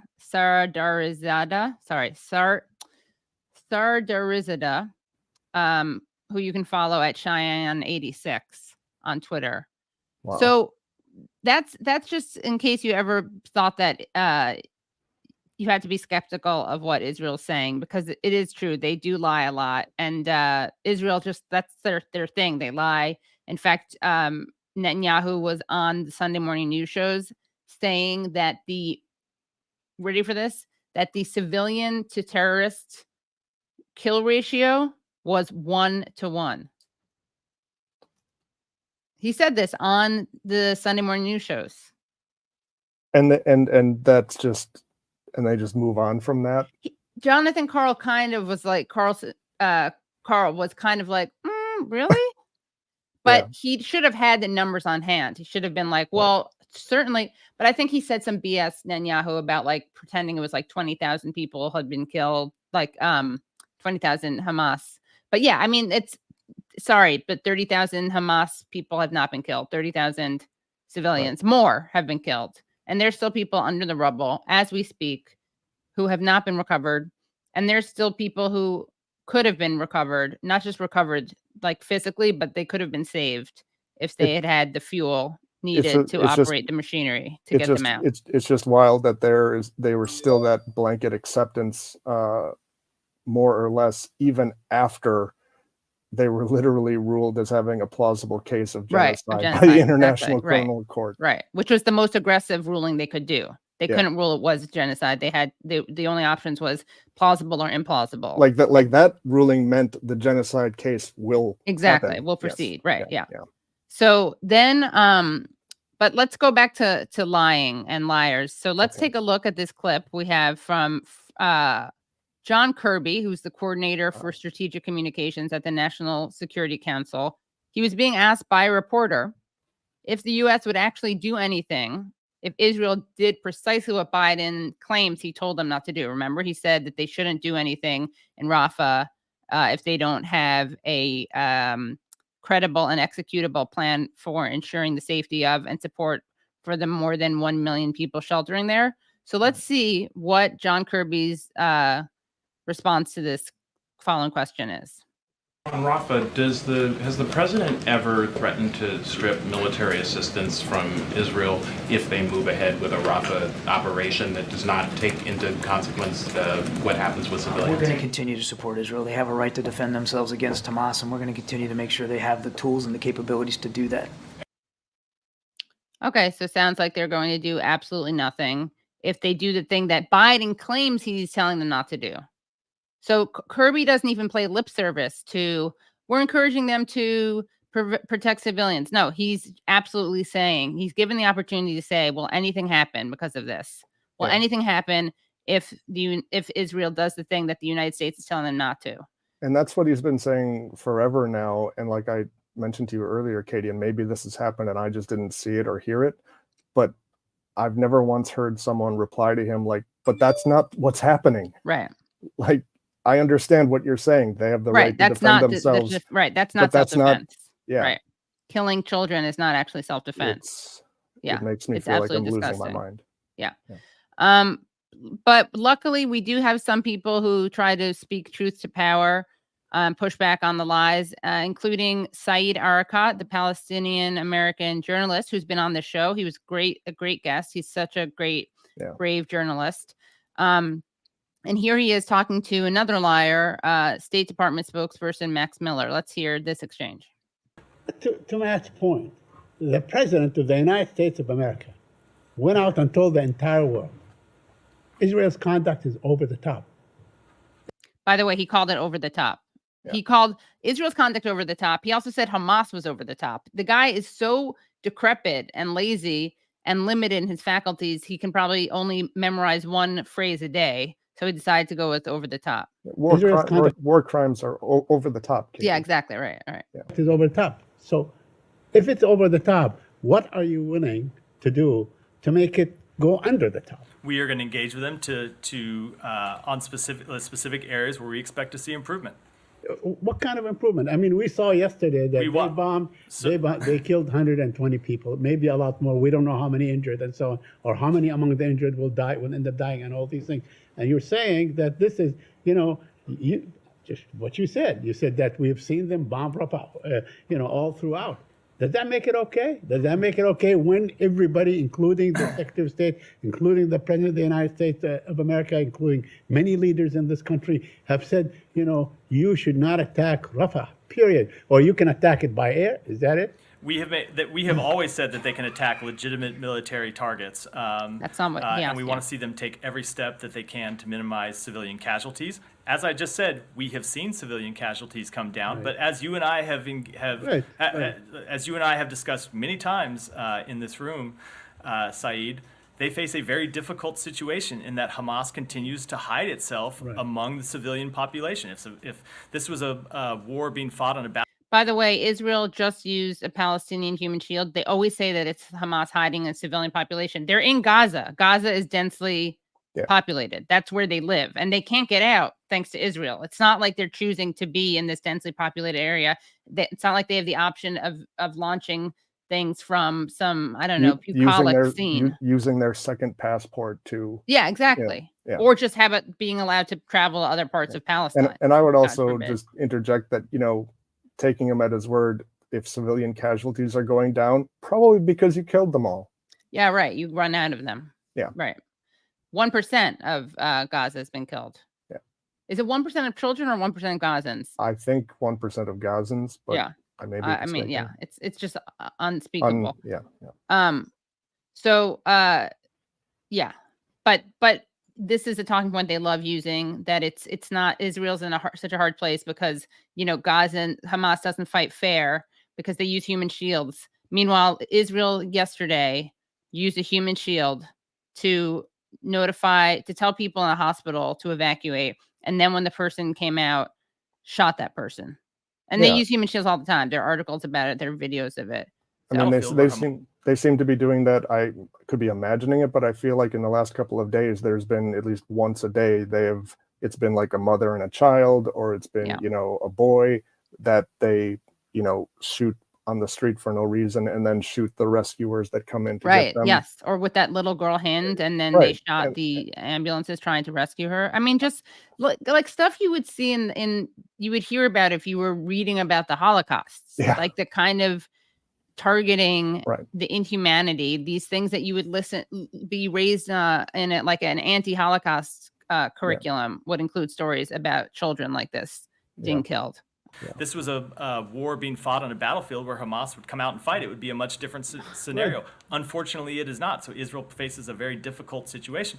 Doesn't lessen their need to do more. And that's why we continue to engage with them on this question. But the fact is that you do have a magic wand. You have a huge, big magic wand. I'm glad you think it's a magic wand. It is a magic wand. It is a magic wand, but it's real. It's substantive. But it is a wand. It's a wand. I mean, we're talking about billions of dollars that are approved to make this war keep on going, while in fact We have seen reports from the United Nations that telling you are a shake away, Matt, from starvation in Gaza. Nothing is going into Rafah. No aid. None of this is going on. I mean, there are so many things that are going on at the same time that the United States can, in fact, use its magic. Yeah, let's see this part 2 of this clip. Conclusion. Okay. Yeah. So, Saeed, we have used a number of levers at our disposal, and that is why humanitarian assistance is going into Rafah. In fact, your contention is not true. There were nearly 200 trucks that are going into Gaza. There are nearly 200 trucks of humanitarian assistance that went into Gaza yesterday. Let me just interject, and please, I could be mistaken, but my understanding is prior to this, what is currently going on, prior to this, it required at least 500 trucks a day going into Gaza just to sustain the population at a bare minimum starvation level. You mean before, just under the siege, before the war, before October 7th? Correct. Right. Yes, would be 500 trucks a day just then. So, you know, him saying 200 trucks now, that's exactly right. That's not even what it was. Yeah, you're just saying it's way insufficient. Yeah. Beyond, yeah. Day. If we want to go back to the beginning, it is because of the intervention of the United States that humanitarian assistance is going in. We continue to call for more. When the Secretary was there last week, he raised directly with the Prime Minister that we want to see Erez Crossing open so that we can continue to do more. And it is that repeated, sustained engagement that we have shown over time has delivered results, and it's why we'll continue to stay engaged. Do you expect that Director Burns' meeting tomorrow or scheduled meeting tomorrow in Cairo will produce anything? What is the feeling in this building on the ongoing discussions? So first of all, I'm going to look around and remind everyone that I'm the spokesperson for the State Department, not any other agency. So I'm not going to speak to the travel of. Well, you're the highest government spokesman. Members of other agencies in the government. I will say generally, as it relates to engagement over the release of hostages. You heard the Secretary speak to this and say that we think progress can be made. There were a number of really untenable items in the proposal that came back from Hamas, but we do believe that a deal is possible, and we're going to continue to pursue it from this building as well as from others, because we think the benefits of a pause and a deal for hostages are tremendous. Not just obviously for the hostages who would be released, but also for the humanitarian effort in Gaza and for our ability to begin to pursue a real and lasting, sustainable resolution of this conflict. I actually have one more clip that I want to show. I can do a screen share of it.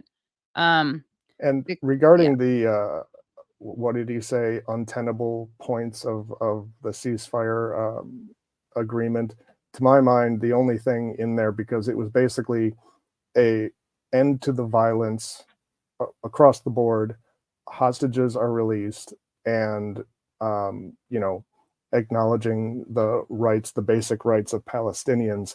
It seems to me the only untenable thing would be the end of the violence, because as Dr. Stein was saying earlier, I mean, that would go against the military-industrial complex and the amount of obscene money that people are making on various sides during this. To me, that would be what they would consider untenable. Right, precisely. Yeah. And they make it seem like it's something like they're being these political realists when these are all policy decisions. It's inexcusable. Okay, here's another clip with Miller. And this is besides Saeed Arakat, another uniquely honest and brave journalist who sometimes enters these spaces is Matt Lee. So this is going to be Matt Miller and Matt Lee. Sorry. Oh my God, that face. So you're still ruling out cutting of any aid? I am not ruling anything out. I'm saying we have not made the assessment that is a decision, or that is a step that would be more impactful than the steps that we have already taken.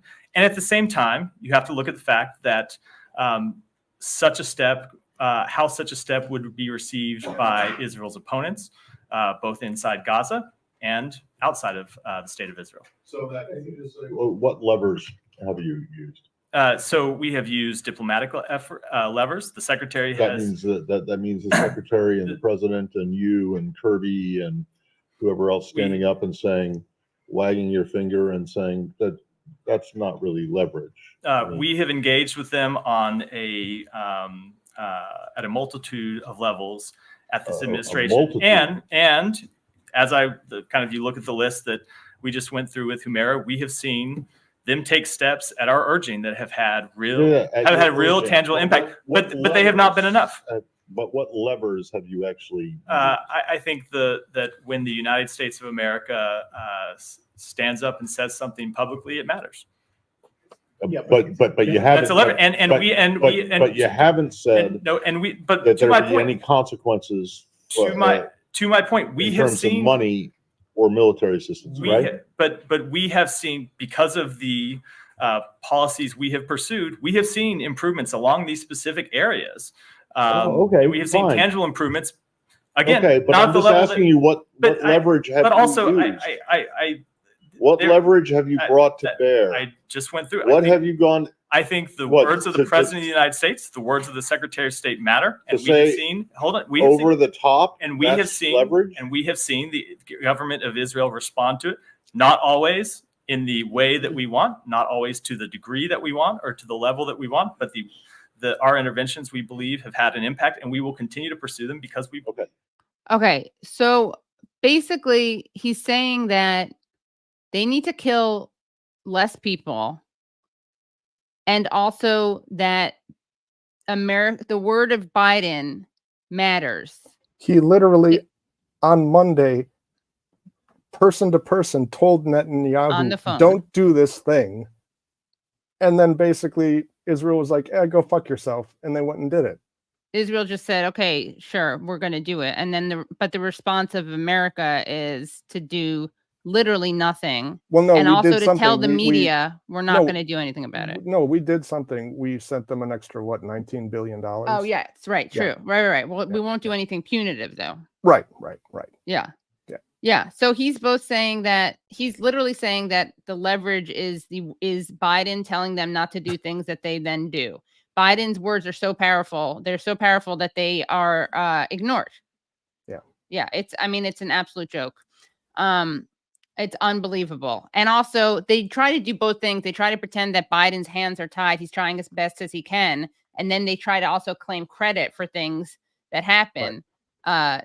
So much which like one is it? Much like in the same way that, what was it? The State Department recently ruled that they couldn't try him for certain things because he was too impaired.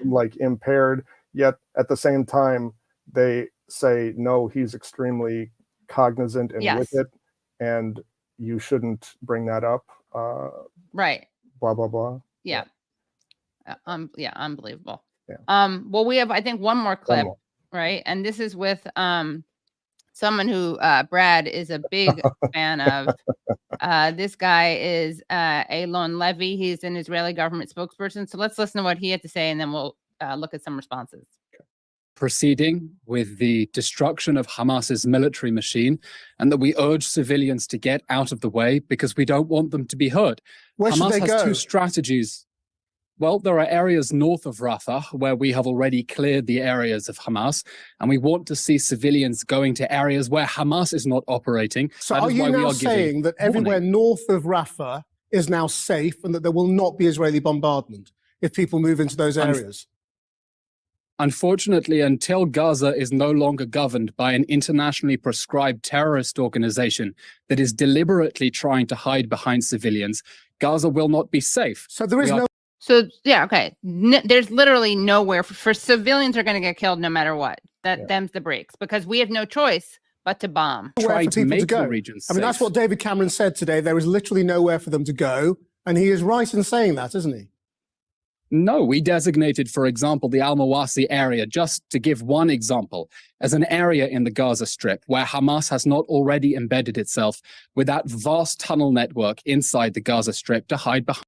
You just contradicted yourself. You said that there's nowhere safe because you haven't gotten rid of Hamas yet. And now you're saying that you've given them safety zones. And of course, we know that in the past, they will tell the Palestinians, the Gazans, go here because it's safe. Then they go here and then they get bombed.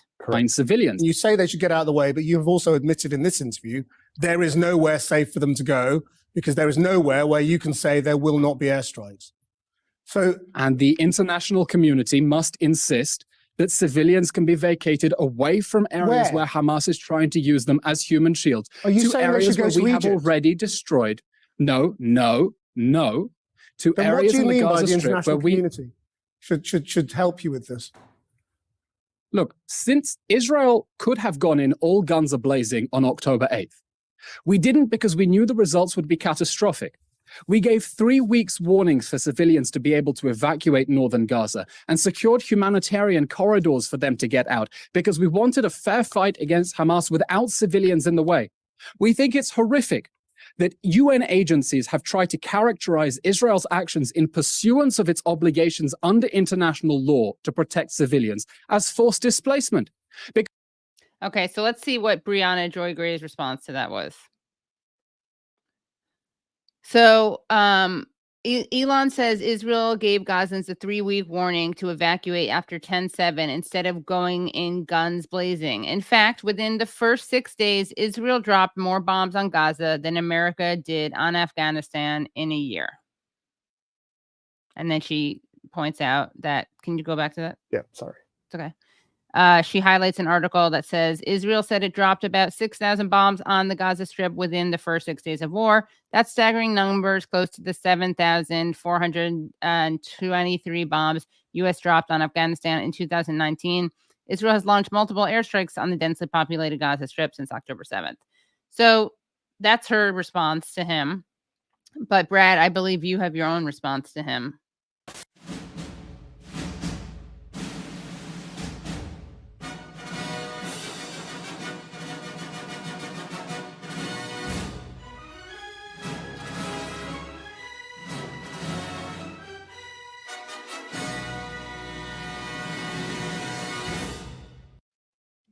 Brad made that, guys. Brad made that. That's how much he hates him because he wants to respond to him so frequently. Absolutely. Yeah. Well, thank you. Luckily, there's a lot of work for that meme, Brad. You can just put in all of his. You should just reply to all of his tweets with that. I've been trying when I get the opportunity. That's I hope that he sees it at least once. But Anyway. Well, Brad, thank you so much. No, for thank this. you for letting me. This is just venting, and I just hope and pray that we see some good things sooner than later. Yeah, and keep up. Everyone, keep pushing and protesting and demanding a stop to this genocide. We have one more piece of this show tonight. It's a really great show tonight. It's full figured show. We're going to play this interview with Rashid Khalidi. Let me just let you know about who Rashid Khalidi is, because he's a great guest. And as I said before, to hear the full interview with Rashid Khalidi, you can do that at patreon.com/The Katie Halper Show. Again, that's patreon.com/The Katie Halper Show. But here I'm going to play part of an interview I did with the brilliant Palestinian American historian Rashid Khalidi, the Edward Said Professor of Modern Arab Studies at Columbia University. Dr. Khalidi is the author of several books, including The 100 Years War on Palestine, A History of Settler Colonialism and Resistance. He is editor of the Journal of Palestine Studies and was president of the Middle East Studies Association and an advisor to the Palestinian delegation to the Madrid and Washington Arab-Israeli peace negotiations from October 1991 until June 1993. And in fact, he talks to me about what it was like being an advisor to these negotiations, as well as his thoughts on 2024 and much more at patreon.com/The Katie Halper Show. So without any further ado, here is Dr. Rashid Khalidi. Thank you so much for joining the show. Well, thank you for having me. Of course. I wanted to ask you about how, as a historian, obviously, how you see history informing the present moment, right? So we just had America watching the Super Bowl while Israel bombs Rafah. You are someone who obviously explains the colonial nature of the founding of Israel, something which, as you point out, you don't have to be a historian to acknowledge. You can just listen to the actual people like Jabotinsky, or look at the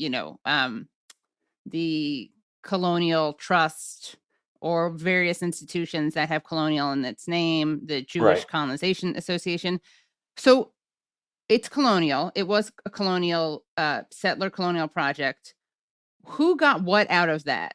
And how does that shape the present moment? I think all you have to do is look at what's happening in the West Bank or occupied Arab East Jerusalem, where under cover of the war, a whole bunch of thousands of new residential units are going to be established, Israeli only, Jewish only, on land that's either being confiscated or has questionable status.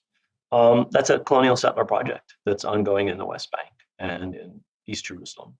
Indeed, there are responsible ministers in the Israeli government who are talking about recommencing the settlement of the Gaza Strip on Arab land again. So I don't think you even have to look back at the Jewish Colonization Agency, which was wound up in 1958, or the self-described settler colonial nature of the early Zionist project, to see that land acquisition and changing the demography balance in favor of a Jewish majority from what was originally up until 1948 an Arab majority, which are the landmarks of a settler colonial regime, have always been there. They are there now, and they have always been there, and that was understood certainly before World War II by all concerned. So it's the nature of that whole project is and has always been. Jabotinsky, you mentioned Jabotinsky. Jabotinsky said, what we're trying to do is transform Palestine into the land of Israel, and that means land, and that means people, and that was always what it was about. What were the advantages for the British and then for the United States as they kind of enabled this colonialism? Right. Well, the British had a whole set of strategic objectives. Palestine lies to the east of Egypt. Egypt had the Suez Canal. It was vital to the empire. It was the connection to the East Asian Empire, to its Indian Empire, to its East African Empire. So Egypt was vital. And early in the 20th century, the British decided they had to control Palestine because it protected the eastern flank of Egypt. That's a decision that they took in 1905, 1906. And that had nothing to do with Zionism. That's the primary motive for Britain's desire to control Palestine. They then began to think about the importance of controlling the shortest land route between the Mediterranean and the Gulf. And Palestine is the Mediterranean terminus of that land route. And later on, the British built a whole series of air bases and then roads and then a pipeline along that land route. So Palestine was important strategically to the empire, and that's why they wanted it. They came upon several additional reasons for supporting Zionism. One of them was, in the words of a British colonial official, Sir Ronald Storrs, to create a little Jewish Ulster in a sea of hostile Arabs. And if you think of the British in Ireland, and you think of, from Cromwell onwards, and the replacement and what they call the plantation of loyal British subjects in hostile Catholic Ireland. That's what in at least Storrs' mind, Britain was up to. And I can't imagine that wasn't in the minds of people like Lord Balfour, Winston Churchill, and Lloyd George, all of whom were engaged in fighting the Irish at the very same time that they were issuing the Balfour Declaration and producing the mandate for Palestine. So it's essentially strategic, in my view, strategic interests. There are others. There's what you'd call today Christian Zionism, a sort of evangelical connection to the idea that it's a Christian obligation that the Jews be returned to their ancestral homeland, for reasons that have nothing to do with the Jews. It has to do with the coming of the Messiah and so on and so forth. In fact, a lot of people have to die or convert. Yeah, you all would disappear. We all would disappear, and only those who are saved, whatever. Those ideas are developing in the early 19th century. Lord Shaftesbury and a bunch of other very influential people, and evangelical elements in the Anglican Church were really into that. And it's persistent. We have it today in American politics, in the American evangelical fealty to Israel, for these eschatological crazy reasons. I mean, I would see them as crazy, but anyway. So that's another motivation. Yet another motivation is, I would argue, anti-Semitism. In other words, the same individual who issued the Balfour Declaration in his capacity as Foreign Secretary in 1917 is the prime minister who's responsible for the Alien Exclusion Acts, which kept persecuted Jews fleeing the pogroms of the Russian Empire from entering Britain in 1905, 1906. It's passed in 1905, becomes a law in 1906. And that's the same guy, Balfour. He's prime minister in 1905 and 1906. He's foreign secretary by 1917. So there's a mix of motivations. Some people, overemphasize, in my view, the Christian Zionism or anti-Semitism or other wartime objectives. If we do this, all the Jews in the world will support the Allied war effort.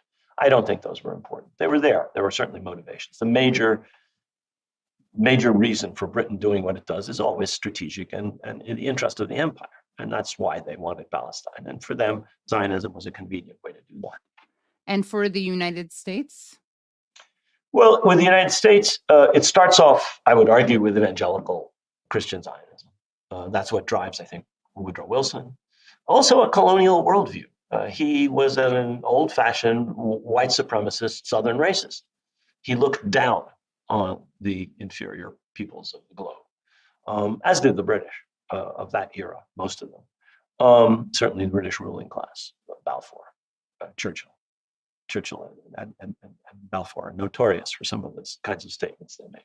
And we know about Woodrow Wilson today.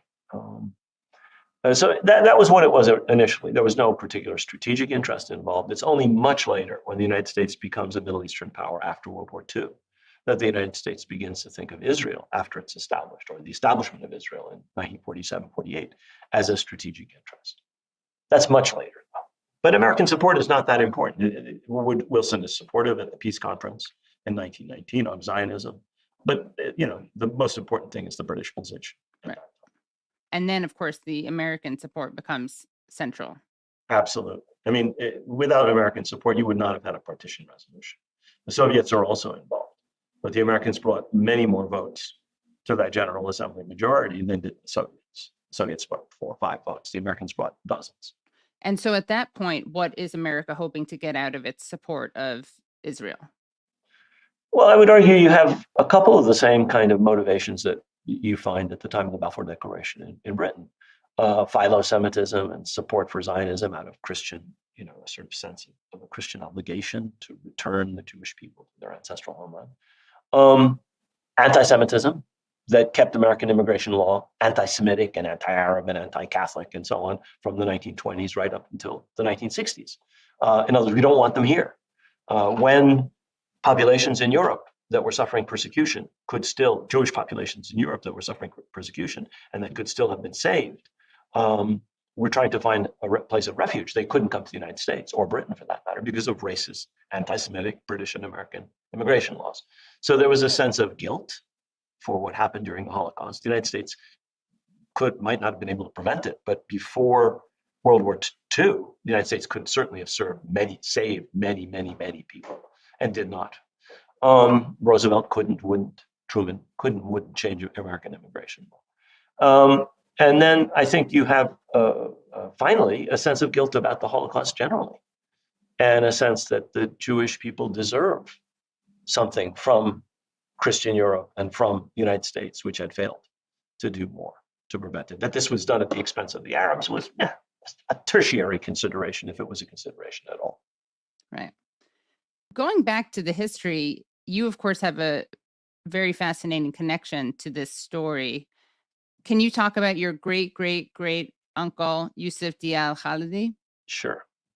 Yusuf Ziya was a very unusual character for his time. He had a traditional Muslim religious education. His father was a senior official in the Sharia court in Jerusalem, and his grandfather had held that position. So he came from a long line of judges and religious officials who had a classical Islamic training. And he went and got a Western education in Malta, and then in Istanbul, and in other places, and finally in Austria, in Vienna, where he studied at the Royal Imperial University. And he served in a variety of positions, diplomatic and governmental, in the Ottoman government. But then he was elected to the first Ottoman parliament in 1877 as a deputy for Jerusalem. So he had served as a deputy for Jerusalem in the Ottoman parliament. And he later on became mayor of Jerusalem in the I believe in the 1880s, late 1870s, 1880s. And he was very well acquainted. At different times when he fell into disfavor with the Ottoman regime, he went to Austria, Austro-Hungary, Habsburg Empire, and taught at the university where he'd studied, the Royal Imperial University. So he knew a great deal about European anti-Semitism. He'd studied Judaism. We have his books in the family library, so we know what he read. And we have his correspondence. We know from his writings to European Orientalists and to others a lot about his mindset and what he knew. And he knew about Zionism. We have copies of Austrian papers that he was receiving. So he writes to Theodor Herzl in 1899, 2 years after the first Zionist Congress takes place in Basel, in Switzerland. And he says to him, first of all, that we and Muslims and Jews are cousins. We're both children of Abraham, and we very much, and we understand the connection between Judaism and the Jewish people and Palestine. And he said, we understand. I understand the degree to which your people are being persecuted in Europe. He'd lived in a capital in Vienna, whose mayor, a guy called Karl Neuger, was a fanatical anti-Semite. There's, by the way, still a statue of this character around the Ringstrasse in Vienna. He was one of Hitler's heroes, right? I believe he was. Yeah, Neuger is a horrific figure. Yeah. There's still a statue of him in Vienna. See, I know they're Austrian, but Germans and Austrians focus on that, clean that up instead of trying to make Palestinians pay for your crimes. Just a suggestion. Exactly. Yeah, just a suggestion. I mean, take the statue down or hang something around his neck. Yeah. Dedicated anti-Semite. That's fine. Anyway, so he knew about anti-Semitism, and he says this in his letter to Herzl. And he says, I understand that he'd probably read accounts of the Zionist Congress in German, uncensored. He may have read other writings, probably had read other writings of Herzl's. We don't know exactly but he knew a lot about it. It seems like he knew a lot about Zionism. And he said, the idea of Zionism in principle is fine. You're a people, you want to see yourself as a modern nationalist. No problem in principle. He says, the problem is here. If you do it here, there's a people who's already here. You're going to have problems in terms of what dual loyalties for Jews all over the Ottoman Empire. You're going to have problems with the Ottoman Empire, but you're going to have problems with us, with the people, the Paka nation, that won't be superseded. And he ends that part of the letter by saying, for the sake of God, leave Palestine alone. So that's Yusuf Zia al-Khalidi. He's an interesting figure, one of the earliest Palestinians to foresee the problem that was to come. Did immigration laws change after the Holocaust in the United States and Europe? No, not in the United States until I think Lyndon Johnson passed a much more liberal immigration law in, I think, 1964. So you'd think that would also be a way that people could have dealt with some of the guilt? You would think. But better to shove it off somewhere else. I mean, I think that the same kind of philo-Semitism / anti-Semitism that you had in Britain with Balfour himself may have operated in the case of the United States. I'm not an American historian. I've studied Britain extensively. My first book was about British policy, and you had to learn about the mindset of that aristocracy that ran Britain in those days. So I think both things were there definitely with the British. I would guess they were there with American elites. I mean, we know that anti-Semitism was deep-seated in this country. We know that the Ku Klux Klan hanged Jews and Arabs along with the mainly Black people. We know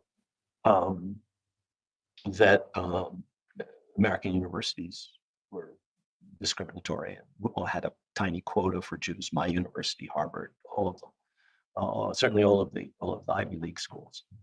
So that's there for sure as a motivation for keeping. There's also Protestant bias, keeping Catholics out. I mean, this was meant the immigration laws of the early 20s were not just meant to keep Jews or Arabs out, or Chinese or Asians. They were meant to keep Southern European Catholics out, and only allow Nordic Protestants, white, blonde Nordic Protestants, into the United States. That was the motivation behind the laws of the immigration laws of the mid-1920s.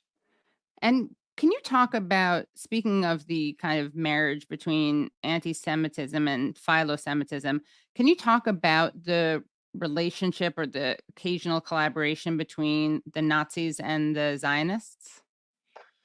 Yeah. Well, it was a transactional arrangement. I mean, in the case of a very limited number of extremists who were sort of neo-fascist, people in the Stern Gang, to some extent the Yearbook, and who were attracted by fascist ideas. It was transactional in the main, in that there was a desire to increase the Jewish population of Palestine during the Mandate, and there was a German desire to get rid of Jews. Remember, the actual Holocaust, the actual murder of all these people, is only planned and executed during World War II. We're talking about the 30s, before the war starts. When, as far as the Germans are concerned, getting rid of their Jewish problem means getting the Jews out of Germany. And anybody who would have taken them, they would have gladly sent them there. And the Jewish Agency, via something called the Transfer Agreement, arranged for German Jews to not just be allowed to leave and come to Palestine, but to take some of their assets with them. So you've got, on the one hand, from the Nazi perspective, Jews out of Germany, and from the perspective of the Jewish Agency, which is the mainstream, Ben Gurion-led, Chaim Weizmann-led body that the British had created and recognized as the sort of quasi-state of the Zionist movement in Palestine. From the point of view of the Jewish Agency, you were getting not just highly qualified, highly educated, talented, skilled immigrants, you were getting capital. So the capital inflows in the 1930s are amazing to Palestine, partly as a result. And the population shift is dramatic. The Jewish population as a proportion of the whole is 17 or 18% in 1929, 30, 31, 32. And then starting with the rise of Hitler, it just shoots up. In 1935, you have 60,000 Jewish immigrants, actually more than 65. The official figure is 60, there's probably 62, 3, 4, 5. That's as much as the entire Jewish population of Palestine in 1917. And so the proportion, the Jewish proportion of the total population rises from 17 or 18% to 31% by the time World War II breaks out, by 1939. And this is a dramatic shift. Ben Gurion writes in his diaries, at this rate, we'll have a Jewish majority and we'll have a Jewish state. We don't have to do anything. We don't have to lift a finger. So, I mean, this is really very, very important for understanding Palestinian history, not just understanding the history of the Yishuv and of Zionism and Israel. Right. What is your relationship like with Palestine today in terms of visiting or friends and family and colleagues there? What is your sense of what people are experiencing there right now? I mean, I haven't been there since, March of last year. I haven't been there for 10 months. I have family there. I have lots of friends there. I work with people, mainly based in Ramallah and in Jerusalem, and in Haifa, actually, also. I gave a talk up in Haifa in March, I think last March. What's my sense of the situation there? Or your sense of how people are experiencing it? What are they reporting to you, to the extent that you can be in contact? I mean, I'm assuming in Gaza, if you have contacts there, it's hard to be in touch with them. But it's what very are they hard to be in touch with them. My niece, who lives in Ramallah, is married to someone from Gaza, all of whose family are there, and who've moved around 5 or 6 times. It's very hard to get in touch with them. She sends us reports when they can, charge their phones, when there's internet, when, they can contact the outside world, which is sometimes only once a week or even less frequently. The situation is appalling. They're all sick. There's no medicine. They spend all of their time cold, trying to find fuel, trying to find water, trying to find food. Several of them are musicians, so they're playing for refugee children in one of the camps in Mawasi. The families in different places, in the central and southern parts of Gaza. Some are in Rafah, some are in Mawasi. They're in different places. We're talking about an extended family of 6 or 8 people. I think they're in a couple of places right now. It's awful. The situation is unspeakable. These are, middle-class people with a comfortable house in Gaza City. They had to leave it multiple times. They moved around, and now they're probably or maybe having to move yet again. So I hear from them via my niece. And I hear from my brother, my niece, my nephew, my various family members about the situation in Jerusalem and the West Bank, which is pretty dire as well. Not anything like the horrors of Gaza, but pretty dire. And I know that I ran into you and you had told me something about sending your books. Yeah, I had been sending books for many, many months, a couple hundred maybe, to something that was established by a poet called Musab Abu Taha. Some of your listeners may have heard of, and who just managed to get out of Gaza. And he established the Edward Said Library in Gaza. And I think by the time the war started, he had established a couple of branches of it. And I had sent a couple of hundred books, as did, by the way, several of my colleagues here at Columbia who knew him, to this library. The library has now been, as far as I know, destroyed, along with pretty much every other library in the Gaza Strip, along with every other university in the Gaza Strip, along with dozens and dozens and dozens and dozens of university personnel, 2 university presidents, a half dozen university deans, dozens of faculty and staff, and God knows how many students. As well, unfortunately, as the librarian, the woman who was in charge of it. She was killed in an airstrike that killed her and all of her family. So that's the story of the Edward Said Library. I don't know what of it remains. I don't know how badly damaged it was. He doesn't answer me. He won't give me details. We know that Dua, the woman who was in charge, was killed. That's been, I mean, you've seen her name in the list of people killed and other members of her family. I don't know exactly what happened to the library. My understanding is that it's either destroyed or damaged. But that's only books. Dua will never come back, but the books, who cares? It's just books. What does it feel like? I mean, I don't know if you can even put it into words, but you're this incredibly respected, established historian at Columbia. And yet the people from whom you come are treated as disposable by the Israelis, but also by the enabling of your own government. What is it? Is there a disconnect between the way you're treated as an academic and the way you're seen as a Palestinian whose life doesn't matter in some ways? Like if you were there in Palestine now instead of here, right, you would just be collateral damage. What is that? If I were in Gaza, yes. Yeah. If I were in Gaza, that would be the case. And even in the West Bank, life is more precarious than elsewhere. What does it feel like? It's very alienating, especially on the part of our own government. I mean, in Israel, you have a settler colonial process that's been marching on for generations, for more than a century. It's what we know. Palestinian life is not valued. The tragic thing is that Palestinian life is not valued in this country or by our media or by our government. When I say in this country, not by everybody, but by certainly our elites, by the New York Times. I could go on and on about the media, the mainstream corporate legacy media. Even by our university administration. We have here the only Center for Palestine Studies in the United States. We have here 2 dozen faculty who are experts in what they do. Some of them experts on Zionism, some of them experts on anti-Semitism, some of them experts on Palestine.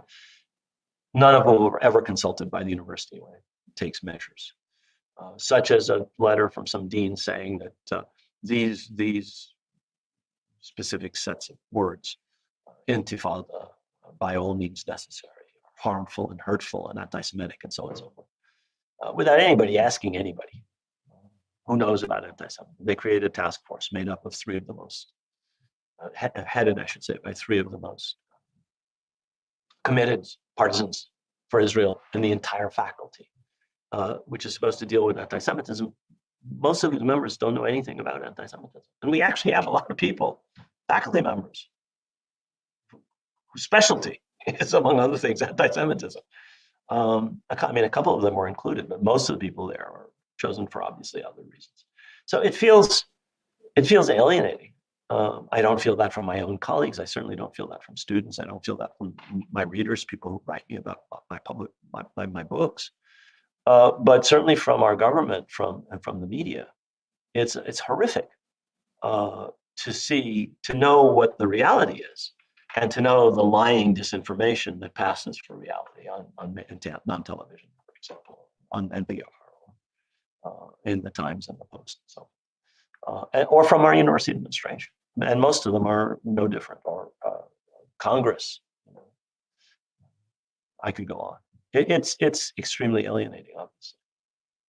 What are some of the myths lies, inaccuracies that are most frustrating for you to hear from the media or your administration or Congress? Well, I mean, let's just take a term like intifada. Intifada means rising up, shaking off. In Palestinian political parlance, it's used to describe the two major uprisings against an illegal Israeli military occupation, which in 1987 had been going on for 20 years, and which in 2000, during when the second intifada started, had been going on for 33 years, and which has now been going on for 56 years. And if anything is legitimate, it's an uprising against an illegal military occupation, condemned by international law, the United Nations, and so on and so forth. But this has turned into a call for genocide in the twisted minds of the people who tell us what we can say and can't say on campus, or the partisan hacks in Congress who decreed that there was a call for genocide at Harvard and why didn't the president of Harvard? Nobody called for genocide at Harvard. That's not what that word means. It doesn't mean genocide. It means uprising. Uprising against what? Uprising against the Jewish people? No. Uprising against an illegal military occupation, which has now gone on for 56 years. In June, it'll be 57 years. So that's a typical example of the way this thing has been twisted. And that's if you ask 200-odd Republican members of Congress, in lockstep, like lemmings, they will say, yes, intifada means genocide. And I bet a whole lot of Democrats would go along with it. So that's a typical example. I could give you many, many, many others. And in terms of media narratives that you find particularly damaging or dangerous or untruthful? Well, a number of them. I mean, I don't know where to start. One would be that the history started on the 7th of October, obviously. Did not. Something dramatic, something in many ways unprecedented, something horrific happened on the 7th of October, and things considerably more horrific have been happening ever since. Whatever happened on October 7th was horrific, horrible. It was a massacre of civilians, largest civilian death toll in Israeli history since 1948. So it deserved all of the attention it got. But 25 times as many Palestinians have been killed as Israelis were killed on the 7th of October or immediately afterwards. And that does not get the same attention. 25 times as many. 29,000 and 8,000 missing. 29,000 dead and 8,000 missing. Most of them are civilians. 12,000 of them are children. More than half the population of Gaza are children. So the 68,000 wounded and the 28,000 dead and the 8,000 missing include a large proportion of children, maybe half of them, maybe a third of them. And then a lot of women and old men and civilians of other sorts. None of this is treated with a kind of loving, individuated attention that is given, rightly, to Israeli victims. So, one is aghast at the racism, at the inherent disparity between the loving way in which Israeli children or Israeli women, civilians are treated in the media, and the callous way in which 25 times as many Palestinians, most of whom, again, as with the Israelis, most of whom are civilians, are not treated. They're just lumped. And then if they accurately give the number, which the New York Times systematically did not do for weeks and weeks and months, if they give the number, it's just a number. There's 29,000 cockroaches, 29,000 whatever. Whereas, as I've said, other losses are individuated. We've gotten this before. I mean, it's not unfamiliar to anyone who looks at the coverage of the Iraq War. American soldiers, their deaths are individuated. The multiple, many times greater number of Iraqi civilian deaths we rarely talk about. The same was the same in Vietnam, obviously, and so forth. That's the way it is in colonial wars. And this is a colonial war. How so? When you listen to Israeli politicians saying we're going to resettle Gaza and we're going to occupy Gaza, what is that? What is that? It may be the land of Israel in their fantasies, in their imagination, but it's one people taking over the land of another people, which is what the whole business was about from Herzl to today. as Zev Jabotinsky said, the objective is to transform Palestine into the land of Israel. And that's what has been done systematically ever since. Yeah. What are your feelings about, well, I've heard you speak very passionately about Biden. What do you think of him? I've heard you say that you wouldn't vote for him. Why? What do you think motivates him? What motivates Joseph Biden? Well, I mean, I don't know. I don't know the man. I know what I read, and I know. I mean, I'm a trained historian. I read texts, so I can watch the body language and I can read the statements. That's the best I can do. And from that evidence, I would say several things. The first is that this is a man who still lives in the 60s. As far as he's concerned, this idealized vision of Israel is Israel to this day. The second thing I could say is he's someone who has clearly been brainwashed by the Israeli politicians and the lobbyists who have focused on him for his entire life. Starting with Golda Meir. I mean, I heard her speak once. I've seen many tapes. I heard her speak when I was an undergraduate once upon a time. Same room. I've seen her on television. She was charismatic, strange though it may be to see it. She was attractive in a certain way. She wasn't good looking, but she had a charisma to her. She was extremely articulate, very smart. And from Milwaukee, is that correct? She grew up in Milwaukee. Yeah. That's correct. She was born in what is now Ukraine, right. But she grew up in Milwaukee. Her teenage years. I think she arrived when she was 8 or 10 or something like that. Her American English was perfect, flawless. She understood the United States. She'd grown up in the United States, and she emigrated to Palestine, I believe, in her 20s. He has described her impact on him. So we can go on what he said. I believe what he said. He was taken by Golda. And I think he was similarly taken by a number of other Israeli politicians who, many of them are particularly adept at speaking to Westerners. I mean, look, this is a project created by Europeans and Americans. There are many Eastern Mizrahi Jews who are Israelis. So you have people from all over the Arab world, Iran, Turkey, and so on. But the people who founded it, the people who ran it, the signatories on the Declaration of Independence, are Europeans and Americans.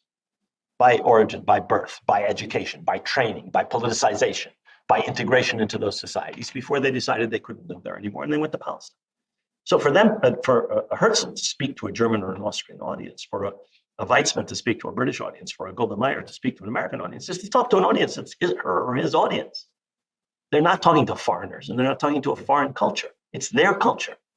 Even as they become Israelis, they're still in Netanyahu. I mean, he speaks with this perfect flat American accent. He grew up in Cornell and Philly. I mean, he lived in Israel before and after, but he's an American as far as his acculturation is concerned. So one can see how Biden will have been affected by that. And I think he has a casual contempt for the Palestinians. I mean, many of the things he's said are insulting and dehumanizing to the Palestinians. What he said about Palestinian casualties. I have no notion that the Palestinians are telling the truth about how many people are killed. I'm sure innocents have been killed, and it's the price of waging a war. I think we should be incredibly careful. I think not we, the Israelis should be incredibly careful to be sure that they're focusing on going after the folks that are propagating this war against Israel. And it's against their interest when that doesn't happen. But I have no confidence in the number that the Palestinians are using. So I think he's a man who decided that support of Israel was an important part of his political, persona early on, I think. And there are many statements by him. If Israel didn't exist, we'd have to create it. I'm a Zionist, and so on and so forth.